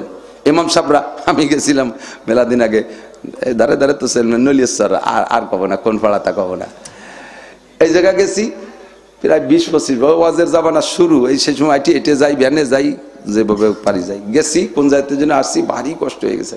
মসজিদে যে বইছি, মসজিদটা ভালোই, দক্ষিণ পাশে একটা জানালার গ্রিল নাই, আর সব জায়গা ভালোই, সব জানালায় থাই গিলাস লাগানো, একটা জানালায় গ্রিলও নাই, থাইও নাই। আমি সেক্রেটারি করছি কি, এই একটা জানালায় কি অন্যায় করছে যে কিছু দেন নাই? কয় যে হুজুর ওটা ইমাম সাহেবের জন্য রাখছি খালি, ওটা ইমাম সাহেবের জন্য খালি রাখছি। তার মানে কয় যে বেতন করি পাবে না, পরে ইমাম সাহেব তো কিছু নিয়ে পলাই জাতীয়, ওই জন্য খোলা রাখছে, যে মাইক টাইক নিয়ে ওই ফাঁক দিতে সেই চিল দিতে পারে। ও কইছে আর কি রে, ঘটনা জানলাম যে আগের ইমাম বলে ওই আসছে 3-4 মাসের বেতন ভাই, ও যাবে কে, মরবে কি খাইয়া, মাইক চুরি নিয়ে চলে গেছে। আল্লাহ হেফাজত করুক, বলেন আমিন। বেতন দেবেন ইমাম রে, পয়সা দেবেন ইমাম রে, খাইতে দেবেন ইমাম রে, যত্ন করবেন ইমামকে, ঘর বাড়ি ব্যবস্থা করবেন। আর মসজিদকে সবচাইতে আগে ভালো বানাবেন, মসজিদে আগে ভালো বানাবেন। আল্লাহ পাক আমারে পয়সা দিছে, আমি আমার বাড়ির বিল্ডিং করার আগে আমি আমার মাদ্রাসার মসজিদ, আমার বাড়ির মসজিদ, আমার মাদ্রাসার বিল্ডিং যতটুকু পারছি করি, তারপরে আমার বাড়ি বিল্ডিং করছি, তার আগে করি নাই। কারণ আল্লাহ তাআলা আমার পয়সা দিছে, তোমারে পয়সা দিয়ে তোমার দিছি, আমার মাদ্রাসার মসজিদ নাই, আমার মাদ্রাসার বিল্ডিং নাই, তুমি এখানে দাও না কে? আল্লাহ তাআলা আমাকে ব্রেক করে দিতে পারে, জায়গাটা জায়গা মতো খরচ করব। তবে যা দান করব সব হালাল টাকা, সুদিয়া টাকা, ঘুষিয়া টাকা, চুরা টাকা, ডাকাতি করার টাকা, পরের জমি দখল করার টাকা, জমি বিক্রি করে হইতে 5 কাঠা টাকা দিয়ে মসজিদ বানাই দিলেন, এর কোনো কাম হবে না। সাবধান, সাবধান বলে আসছি, কত দূরতে চলে চলে। তাহলে মনে আছে তো, ইমাম সাহেবের যত্ন করা যাবে তো ইনশাআল্লাহ? ইমাম সাহেবের সম্মান করবেন তো? ইমাম সাহেবের বেতনটা আগে দেবেন তো ইনশাআল্লাহ? মুষ্টি চাল দেবেন ঠিক মতো। যদি মুষ্টি চালায়, মহিলাকে সাথে ইমামের যদি একটু রাগারাগি বাদাবাদি বেঁধে যায়, সর্বনাশ হয়ে গেছে। ইমাম সাহেব মুষ্টি চালির মধ্যে খুদ মিশাই দেয়। উজু সুজাওরা আমাকে মুঠির মধ্যে, উজু সুজা হইতেছে, খুদ মিশাই দিতেছে। এই আকাম করেন না, চারটি ভালো চাল দিয়েন, ভালো কড় করে চাউল দেবেন, টাকা দিলেই ভালো টাকাটা দেবেন। লান তানালুল বিররা হাত্তা তুনফিকু মিম্মা তুহিব্বুন। যে জিনিস তুমি নিজের জন্য ভালোবাসো, ওই জিনিস দান না করলে তুমি নেকি পাবা না। তাহলে বলছিলাম কি, নবী পাক জান্নাতের চাকরির দায়িত্ব নেছে, কোন সুবহানাল্লাহ। শর্ত হলো 2টা অঙ্গের কন্ট্রোল। কয়টা? মাইয়াজমাল্লি মা বাইনা লাহিয়াইহি ওয়া মা বাইনা রিজলাইহি। 1 নম্বরে তোমার জিহ্বাটারে কন্ট্রোল করো, ভাষা খারাপ করবা না, গালাগালি করবা না, নাপাক খাইবা না, হারাম খাইবা না, কোনো প্রকার নাপাক জিহ্বায় দিবা না, এ জিহ্বা দিয়ে গীবত শিকায়ত করবা না। চরম একটা অন্যায় এসে গেছে, একটু বলে যাই, কষ্ট হচ্ছে? আমি আপনাদের সবাই অনুমতি দিলাম, এদিক তাকান, খুব জরুরি। সবাই অনুমতি দিলাম। আমার দেশের ভাই, আমি দেখেছি বিভিন্ন এলাকায় বক্তারা, আমি তো যাই সারা বাংলাদেশের সব জায়গা, স্থানীয় ভালো ভালো বক্তা অন্য জায়গা গেলে তাকে মাঠে লাখখানিক শ্রোতা, অথচ নিজের এলাকায় যখন বয়ান করে তখন তাকে সামনে কেউ বসে না। আমি ব্যক্তিগতভাবে মহাগর্বে গর্বিত, দারুণ আনন্দিত যে আমি আমার বাড়ির পর রস করলে আমার দেশের ভাইরা আমার বয়ান শোনে। আলহামদুলিল্লাহ, এটা আমার জন্য অনেক গর্বের বিষয়। আলহামদুলিল্লাহ। আমি বলে মোহাব্বতের সাথে বলি, আপনারা আমারে মোহাব্বত করেন, দেশের মানুষ, তারপরে সব ঝাড়ি কেটে চলে আসছেন এই বর্ষা বাদলের ভিতরে, ভালোবাসেন না আমারে? আমি আপনাদের সবাইকে ভালোবাসি। আমি যদি জান্নাতি হই, আমি ওয়াদা করলাম, আমি যদি জান্নাতি হই তাহলে কিয়ামতের ময়দানে আপনারা যারা আমাকে ভালোবাসেন আপনাদের সাথে আমার দেখা হবে, আমি আপনাদেরকে সুপারিশ করব। আমি আপনাদের কাছে ওয়াদা চাই, আমি যদি বিপদে পড়ে যাই, আমার ভালোবাসার মানুষ যদি জান্নাতি হন, আমার একটু সুপারিশ করবেন তো ইনশাআল্লাহ? করবেন তো ইনশাআল্লাহ? আমরা উভয় অঙ্গীকারবদ্ধ, আমরা একে অপরকে সুপারিশ করে জান্নাতে নেব। আমরা গোপালগঞ্জের কেউ জাহান্নামে যাইতে রাজি ইনশাআল্লাহ। আমরা যে করে তালে তোলে কায়দা বায়দা সেরিয়ে যাবে এক পাশ দিয়ে। তা আমি আপনার এই মোহাব্বতের ভালোবাসার মানুষদেরকে একটা দায়িত্ব দিচ্ছি, আমার যদি কোনো দোষ আপনাদের জানা থাকে, আমার খেয়াল করে না, খেয়াল করতেছেন, আমার যদি জেনুইন কোনো দোষ জানা থাকে, যেটা করি নেই সেটা যদি বলেন তার নাম অপবাদ, সে ব্যাপারে আরো দায়িত্ব দেয়া গেল, সেটাও বলবেন। যদি আমার কোনো দোষ জানা থাকে, এই দোষগুলো আমার আড়ালে নিজেরা বলা বলি করবেন, এর নাম গীবাত, এর নাম আমার ব্যাপারে একটু গীবাত করবেন। সবাই যে অনুমতি দেয়া থাকলে একটু বলা বলি করবেন, করবেন তো ইনশাআল্লাহ? হ্যাঁ করিন, কেন করবেন? কারণ আপনারা চালাক, আপনারা জানেন আমি যে গুনাহটা করছি ওই গুনার আলোচনা আমার আড়ালে যদি আপনি আমারে খাটো করার জন্য অন্যকের কাছে বলেন, তাহলে আমার ওই গুনাহটা আপনার আমলনামায় চলে যাবে, আর ওখান থেকে কিছু নেকি এসে আমার এই জায়গাটা শূন্য স্থান পূর্ণ হয়ে যাবে। কাজে আমি অনুমতি দিলাম, আপনারা আমার এই উপকারটুক করেন, আমি কিছু নেকি সহজে ইনকাম করি, পারবেন না ইনশাআল্লাহ? আমারে ভালোবাসেন, এই উপকারটা আমারে করবেন না, কিন্তু দৈনন্দিন এই উপকারটা আপনি কারে করেন জানেন? যে আপনার শত্রু, তারে আপনি নিয়মিত এই উপকারটা করে যাচ্ছেন। কথা কন? বসলি যে আপনার শত্রু, তার আড়ালে তার সমালোচনা করেন, তার যে দোষগুলো বলা বলি করেন, ওই দোষের গুনাহ আপনার আমলনামায় চলে আসতেছে, আর আপনার নেকি তার সেই জায়গা চলে যাচ্ছে। যে আপনার চরম পরম শত্রু, মোটামুটি শত্রু, তার গীবাত করে আপনার নেকি তারে দিচ্ছেন, তার গুনাহ আপনি আনতেছেন। আপনি বুঝতেই পারতেছেন না কিভাবে এটা পাল্টাই যাচ্ছে, কিভাবে ফ্লাক্সি হচ্ছে, কিভাবে বিকাশ হয়ে যাচ্ছে। বুঝবেন সেই দিন যেদিন সচক্ষে দেখতে পারবেন। জবানকে কন্ট্রোল করা যাবে তো? 2 নম্বর, আমা বাইনা রিজলাইহি, 2 রানের মাঝখানে আরেকটা ছোট্ট অঙ্গ নরম, এইটাকে হেফাজত করো। ও আমার প্রাণ প্রিয় যুবক, শেখ সাদি রহমাতুল্লাহ আলাইহি বলেন গুলিস্তার ভিতরে, পেদার চুদাওরে উমরাস মুন কাজি গাছ, পেদার চুদাওরে উমরাস মুন কাজি গাছ, মোরা এক নসিহত কর দব গুজাশ, কে শাহওয়াত আতিশ আলবায়ে বেপরহেজ, বাখুদ বার আতিশ দোজক মকুনতেজ, দরা আতিশ নাদারি তাকতে সুজ, বসবরা বেবরি আতিশ জানিম রোজ। শেখ সাদি বলেন, আমি যখন যৌবনে পদার্পণ করলাম তখনই আমার আব্বা বৃদ্ধ মুমূর্ষ, বিছনায় শোয়া, মরে মরে ভাব। ওই অবস্থায় বুড়ো আব্বা আমারে ডাইকা আমাকে শেষ নসিহতটা করে গেছে, বাবা যৌবনকে কন্ট্রোল করো, যৌবনের আগুন বড় মারাত্মক আগুন, এই আগুনে যদি তুমি দুনিয়ায় পড়ো তাহলে এই আগুনে তোমার জাহান্নামের আগুনে পৌঁছায় দেবে, জাহান্নামের আগুন সইতে পারবা না। কাজেই দুনিয়ায় তোমার যৌবনের আগুনের উপরে ধৈর্যের পানি ঢেলে দিয়ে ঠান্ডা করে রাখো। যদি পারো স্বাভাবিক ধৈর্য ধরতে, না পারলে নবী পাক বলেন ফালাইকা বিসওম, ফালাইকা বিসওম, একটু রোজা রাখো। কি রাখবা? মাঝে মাঝে যুবকরা যারা বডি শরীর ভালো, যৌবন কন্ট্রোল করতে পারিস না, একটু নফল রোজা রাখবি, নফল রোজা রাখবি। রোজায় কি হয়? যদি রাখো রোজা নফস হবে সুজা, যদি রাখো রোজা নফস হবে সুজা। রমজান মাসে এই যে জ্যৈষ্ঠ আষাঢ় মাসে যে রোজা গেল আমাদের যাচ্ছে বর্তমানে, সারা দিন রোজা রাইকা সন্ধ্যের আগে যদি আসরের পরে 30 মাইল সাইকেল চালায় আসা যায়, সেই সময় এমনি তো রোজা 16 ঘন্টা, তারপর আবার শেষ বেলায় 1 ঘন্টা সাইকেল চালাইছেন। এই সময় ইফতারির 10 মিনিট 15 মিনিট আগে যত বড় সুন্দরী রূপসী মেয়ে সামনে আসুক, ওর দিক নজরও নাই, খালি ইফতারের দিক নজর।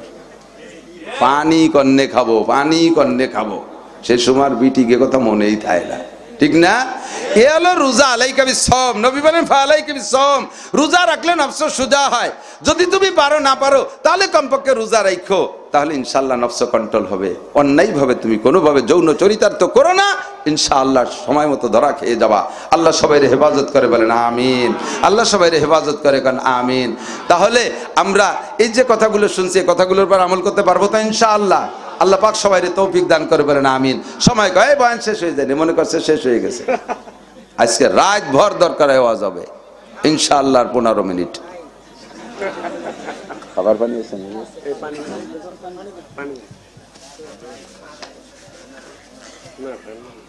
না? ফ্যান না।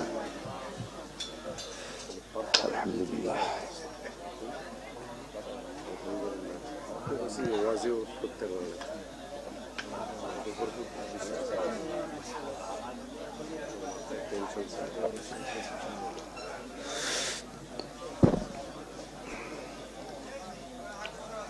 মাঝে মাঝে আমার সুলতান শাহী মাদ্রাসা থেকে কালেকশনে আসে, দেন তো আপনারা, দিয়েন।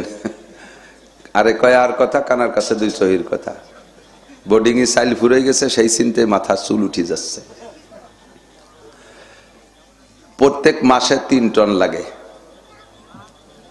রাতের বেলা এই যে শীতকাল আসলে তো পোলো সাফাই মাছ ধরে না আমাকে দিক, পোলো সাফাইয়া রাত 2টার দিক, আগে তো রাত্রে যেত পোলো সাফাতি, রাত 2টার সময় নামিয়ে শীতের রাত্রে মাজা পানির মধ্যে পোলো সাফাই মাছ মারতে গা কি মজা লাগে না, নিচের ঠুক বেবদ হয়ে যায়।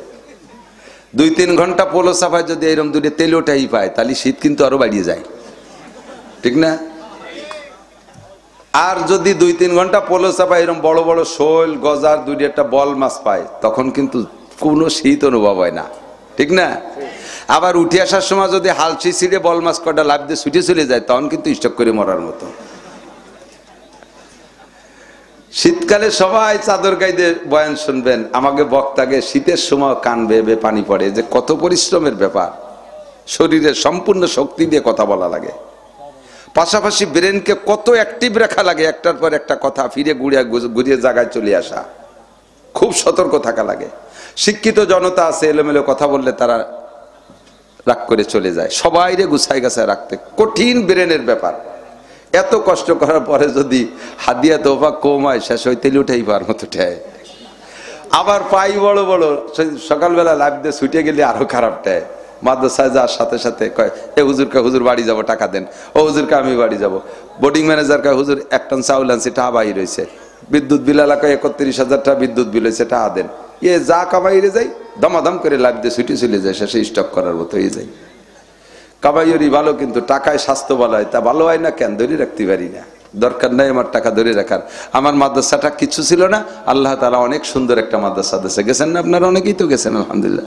অনেক সুন্দর মাদ্রাসা। দিবেন ছেলে, আপনাদের এই পাশের অনেক ছেলেরা আমার ওখানে পড়ে। সময় কম, আমাদের সময় কম। দুনিয়ার সময় কি বেশি না কম? যে যেটুক পাইছেন পাওয়া হয়ে গেছে। কতক্ষণ? আজকে ফজরের নামাজ পড়তে পারবেন, কোনো গ্যারান্টি আছে? আছে? কোন গ্যারান্টি যে আমি বাঁচবই? সাহস করে বলো, তুমি মারবা এই জায়গায়, তোরে উঠতে দেওয়া হবে না। তুই খালি কোয়া যে আমি মারবো না, আল্লাহ কয় তোরে এই জায়গায় বাড়ি যেতে দেবো না। পারে? পারে? কোনো সাহস নাই, কোনো বলার কাহারও ক্ষমতা। যত বড় গোশেশ্বরের মস্তান আর ওই চরমানিকদের মস্তান হোক, গোপালগঞ্জের প্রাণ কেন্দ্রে বাহাদুর হও, এ কথা বলার কাহারও ক্ষমতা নাই, বাঁচার উপায় নাই। তাহলে হায়াত যেটুক পাইছি পাওয়া হয়ে গেছে, ধরেন এখন হলো মরবো, এবং এখান থেকে যাইও কিন্তু মরবেন। মরার অঙ্গীকার করেই শোবেন বিছানে। কি কন? আল্লাহুম্মা বিসমিকা বলেন, আমুতু ওয়া আহইয়া। কি কইছেন জানেন? আল্লাহ তোমার নামে মরিতেছি, তোমার নামে মরি, তোমার নামে বাঁচি। এই ঘুম আলো মরা। আপনাদের প্রত্যেকের জিন্দেগিতে 2-4টে ওয়াকিয়া জানা আছে। নিজেদের আত্মীয় স্বজন বা পরিচিতের ভিতরে বহুত মানুষ এই রাত্রে ঘুমাইছে আর সকালে ওঠে নাই। কতক্ষণ? আমিও প্রত্যেক দিন মরণের অঙ্গীকার নিয়ে ঘুমাই। মরণের অঙ্গীকার নিয়ে বিছানায় চলে যাই, ঘুম থেকে উঠতেও পারি নাও পারি, আবার সকালে যখন ঘুম থেকে উঠি তখনও কিন্তু ওই মরার কথাটাই আমি দোয়ার মধ্যে পড়ি, আলহামদুলিল্লাহিল্লাযী আহইয়ানা নাকাসিরু আনফুসাহুম ফি জাহান্নামা খালিদুন ফামান সাকুলাত মাওয়াজিনুহু ওয়া হুয়া ফি ঈশাতির রাদিয়া ওয়া আম্মা মান খাফাত মাওয়াজিনুহু ফা উম্মুহু হাওিয়া ফামান ইয়ামাল মিসকালা যাররাতিন খায়রান ইয়ারা ওয়া মান ইয়ামাল মিসকালা যাররাতিন শাররান ইয়ারা। কত যে আয়াত! যাররা পরিমাণ নেকি করবা তাও সেদিন দেখতে পারবা, যাররা পরিমাণ গুনাহ করবা তাও সেদিন দেখা যাবে। বিশ্বাস হয়? এই অল্প একটু সময় রে কাজে লাগাই যাইতে হবে। আল্লাহ পাক নিজেই বলে অমাল হায়াতুদ দুনিয়া ইল্লা কালিল, এ দুনিয়ার জিন্দেগি মেলা না, একটু যারা সামান্য, অমাল হায়াতুদ দুনিয়া ইল্লা কালিল ওয়া ইন্না দারাল আখিরাতা লাহিয়াল হায়াওয়ান। আসল জিন্দেগি দুনিয়া না আখিরাত? ভাই বলেন তো, আসল জিন্দেগি কোন জায়গা? আখিরাত, ঠিক না? দুনিয়ায় থাকবো কতটুক?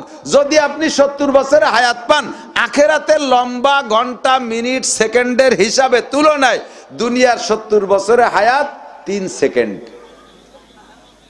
এই যুবকরা কথা কইস না, কথা কলি বুঝবো যে গোষ্ঠী শুদ্ধ ভালো না। এদিক মাত্র 3 সেকেন্ড, 70 বছর মানে কতক্ষণ, কয় সেকেন্ড? এটা একটু বোঝানোর জন্য একটা কথা আমার বুঝতে হবে, যে জগৎ যেমন সে জগতের সবটা তেমন। আমাকে এই যে বাড়ির পাশের খালবিলির ভিতরে কাল্লি মাছ বাসতো, মনে আছে নাকি? একটুক একটুক না, সাগরের থেকে কাল্লি আসে এত বড় একটা আইড মাছের মতো। আমাকে খালও ছোট, ওর মাছও ছোট, কাল্লিও ছোট। সাগর বড়, তার কাল্লি বড়। আমাকে এই নদীতে খল্লা মাছ বেশি বেড়ে একটুক একটা নাক ফুল হইয়া, সাগরের থেকে খল্লা আসে সে গজার মাছের মতো একটা। সাগরও বড়, তার মাছও বড়, ঠিক না? সেম দুনিয়াও যেমন তার সবকিছু তেমন, আখিরাত যেমন তার সবকিছু তেমন। আখিরাত বড়, তার ঘন্টা বড়, তার মিনিট বড়, তার সেকেন্ড বড়, তার বছর বড়, তার মাস বড়, তার সপ্তাহ বড়, তার দিন বড়। ও দোস্ত, সেই আখিরাতের লম্বা লম্বা টাইমের সামনে, লম্বা লম্বা টাইমের ভিতরে থেকে 3 সেকেন্ড টাইম যতটুক, আপনার দুনিয়ার 70 বছর ততটুক। এখন যে জায়গা থাকবেন যতটুক, সে জায়গার জন্য করবেন ততটুক। এটাই হলো মোমেনের চাহিদা, এটা হলো ইমানের দাবি। কতক্ষণ? এটাই হুঁশিয়ারি, এটাই বুদ্ধিমানের কাজ। মাঝে মাঝে ঢাকা যান, ওই কৃষি যাইয়া পুলিশ লাইন যাইয়া বাসে ওঠেন, ও জায়গা যাইয়া গাড়ির অপেক্ষায় 10-15 মিনিট দেরি করা লাগে। তো মাসে 2 বার ঢাকা যান, 15 দুগুণী 30 মিনিট, এইভাবে বছর ভরে যান। এই উপলক্ষে আমাদের গোপালগঞ্জের কোনো বড় লোক, কোনো পয়সাওয়ালা কি ওই জায়গা যে 15 মিনিট দেরি করতে হবে বিদায় ওই জায়গা আলাদা আলাদা একটা বিল্ডিং কেউ বানাইছে? একটা বাথরুম নিজস্ব বানাইছেন? একটা সোফা সেট বানাইছেন? ও জায়গা কিচ্ছু করেন নাই, কারণ 15 মিনিট ও পেশা বৈধ মরছে গাছের তলে যে বসলি হয়ে গেল, বাসের ফাঁসার তলে যে বসে পড়লি হয়ে গেল।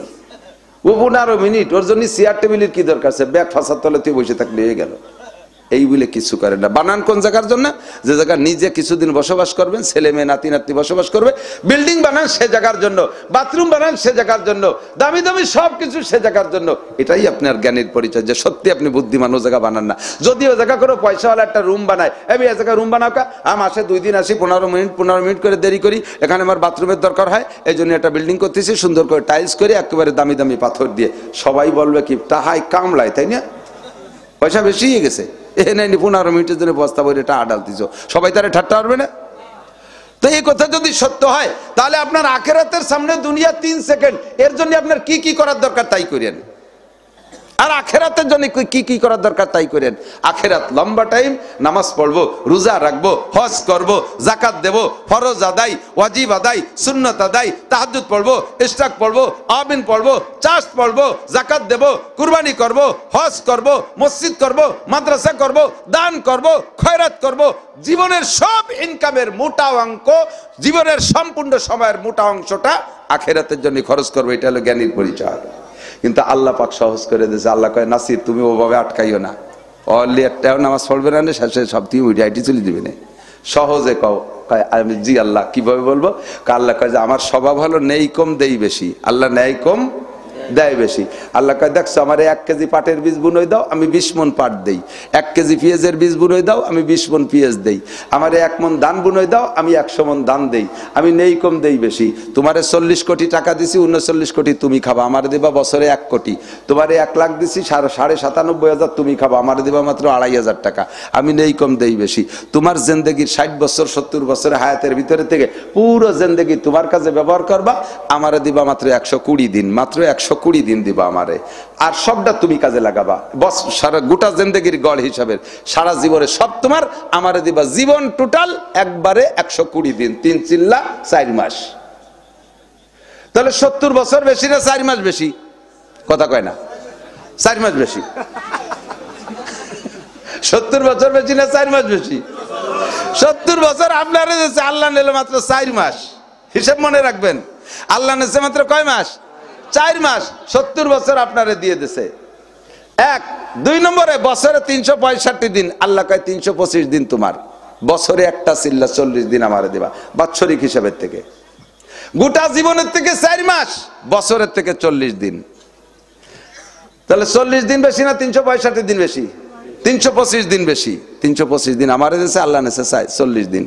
মাসে 30 দিন, আল্লাহ কয় 27 দিন তোমার, যা খুশি করে বেড়াওগে। 3 দিন আমারে দিবা। 30 দিনের 3 দিন, 3 দিন বেশি না 30 দিন বেশি? 27 দিন বেশি। 27 দিন আমারে দিয়েছে, 3 দিন আল্লাহ দিয়েছে। সপ্তাহে 7 দিন 7 রাত, 7টা দিনও আমার, 6টা রাতও আমার। বৃহস্পতিবারে দিবাগত রাত মার কাজে যাও, হাসপাতালের সামনে মার কাজে ওলামায়ে কিরামদের কাছে যাও। 14 পিরিয়ড, 7 7 14 মধ্যে আমি নিছি একটা, তোরে দিছি 13টা। দিনে রাত্রে 24 ঘন্টা। এই 24 ঘন্টার ভিতরে 5 ওয়াক্ত নামাজ পড়তে, মূল নামাজের টাইম 5 12 60 মিনিট, 1 ঘন্টা। আল্লাহ কয় 23 ঘন্টা তোমার, আমারে দাও 1 ঘন্টা। আমার নাসির যেভাবে তোমার এই কর্মসূচি দিয়েছে, 24 ঘন্টায় 1 ঘন্টা, সপ্তাহে 1 রাত, মাসে 3 দিন, বছরে 40 দিন, গোটা জীবনে 120 দিন। এই তরতিবে কাজ করো, হালাল হারাম বেঁচে চলো, হালালকে হালাল বলে অর্জন করো, হারামকে হারাম বলে ছেড়ে দাও, তাহলেই আমি আল্লাহ তাআলা ধরে নেব তোমার গোটা জীবন তুমি আখিরাতের জন্য খরচ করেছো। এতেই তোমার পরকাল সাবধান্য হয়ে যাবে। আল্লাহ পাক আমাদের তৌফিক দান করে, বলেন আমিন। রাজি আছেন তো? ইনশাআল্লাহ রাজি আছেন তো? আশেপাশে আরো মাহফিল আছে। আমার সুলতানশী মাদ্রাসার মাহফিল হলো 8-9 ডিসেম্বর, যোগ্য বক্তারা থাকবে, ইনশাআল্লাহ আসবেন। আজকে যুবকরা মাহফিল করছে, এই যে যুবক সাইজে যারা যে সাইজের মাহফিল করছে, তাকে তো দেখছেন, আপনারাও চেনেন, আমিও চিনি। ওরা তো কনসার্ট গান মান গাইয়ে, গাওয়ানো পার্টি, আড়িয়ে নাড়ই ঘোড়া দাবড়ের পার্টি, তাকে দিয়ে আল্লাহ তাআলা এই কাজ করাইছে। এখন যদি তাদের আজকের এই মাহফিল করতে যে খরচটা, এই খরচ যদি এতে কম পড়ে যায়, তাহলে ওরা কবে যে আর এওয়ারা যাবে না, সামনে মমতাজরে আনবো, 2.5 লাখ টাকা ডানি থাকবে। তাহলে ওকে একটু আমরা সহযোগিতা করলে সামনে আরো মাহফিল শুনতে পারবো। রাজি আছেন না ইনশাআল্লাহ? আজকের মাহফিলে রাজি খুশি আছেন তো? আলহামদুলিল্লাহ। অনেক কথা শুনছেন না, মাওলানা গাউস সাহেবের হাতে হাতে ধরে ধরে কত কথা শিখে গেছে। অন্ধ মানুষটা আল্লাহ তারে চোখ দেয়, চোখ দিয়ে দেহিও কোরআন শরীফ পড়াটা সে না, সে কি সুন্দর তর্জমা করিয়া প্রায় 1-1.5 ঘন্টা সময় দিয়ে গেছে। তো এই ভালো ভালো কথাগুলো শুনতে শিখতে জন্য মাহফিলেরই দরকার। এই মাহফিলের পক্ষে আসি যেহেতু, ভালো ভালো পয়সাওয়ালা মানুষ আছেন, সাথে এই যে ছোট্ট মসজিদটা টিনের ঘর, মসজিদটারে একটু ভালো করতে হবে। এই মহল্লায় কারা আছে তাদেরকে আপনারা ভালো চেনেন, ভালো ধনী মানুষের মহল্লায় এখনো আইসে পারে নাই। আমরা সবাই মিলে একটু সহযোগিতা করি যাতে এদের মসজিদটা হয়ে যায় ইনশাআল্লাহ। পারা যাবে না ইনশাআল্লাহ? মসজিদই দেবেন, আল্লাহ তাআলা আপনারা দেবেন না, ওই যে আগেই কইছি, পোস্টিং করে কবরস্থানে নিয়ে যাবে, তোর বাড়ি থাকতে দেবো না। যার যেমন তৌফিক আছে, মোহাব্বতের সাথে যদি বলেন যে আমি 5,000 টাকা দেবো, এই মসজিদ করেন, 5,000 টাকা দেবো ইনশাআল্লাহ। আমি তার জন্য দোয়া করব, আল্লাহ তাআলার তার ময়মুরব্বী যারা কবরে চলে গেছে তাদেরকে আল্লাহ তাআলা জান্নাতি করে দেবে। আল্লাহ দুনিয়ায় তারা হালাল ভাবে লাখ লাখ কোটি কোটি টাকার মালিক বানায় দেবে। জোরে বলেন আমিন। আল্লাহ এই মসজিদে যারা দান করবে তাদেরকে জীবদ্দশায় একটা বার হলে হজের নিয়তে মক্কা মদিনা দেখার তৌফিক দান করো। সবাই বলেন আমিন। এই মুহূর্তে যারা আটা দেবে, বুঝবো যে তারা মসজিদের বিপক্ষের লোক। কত? 5? ওই যে 5,000 টাকা দেবে।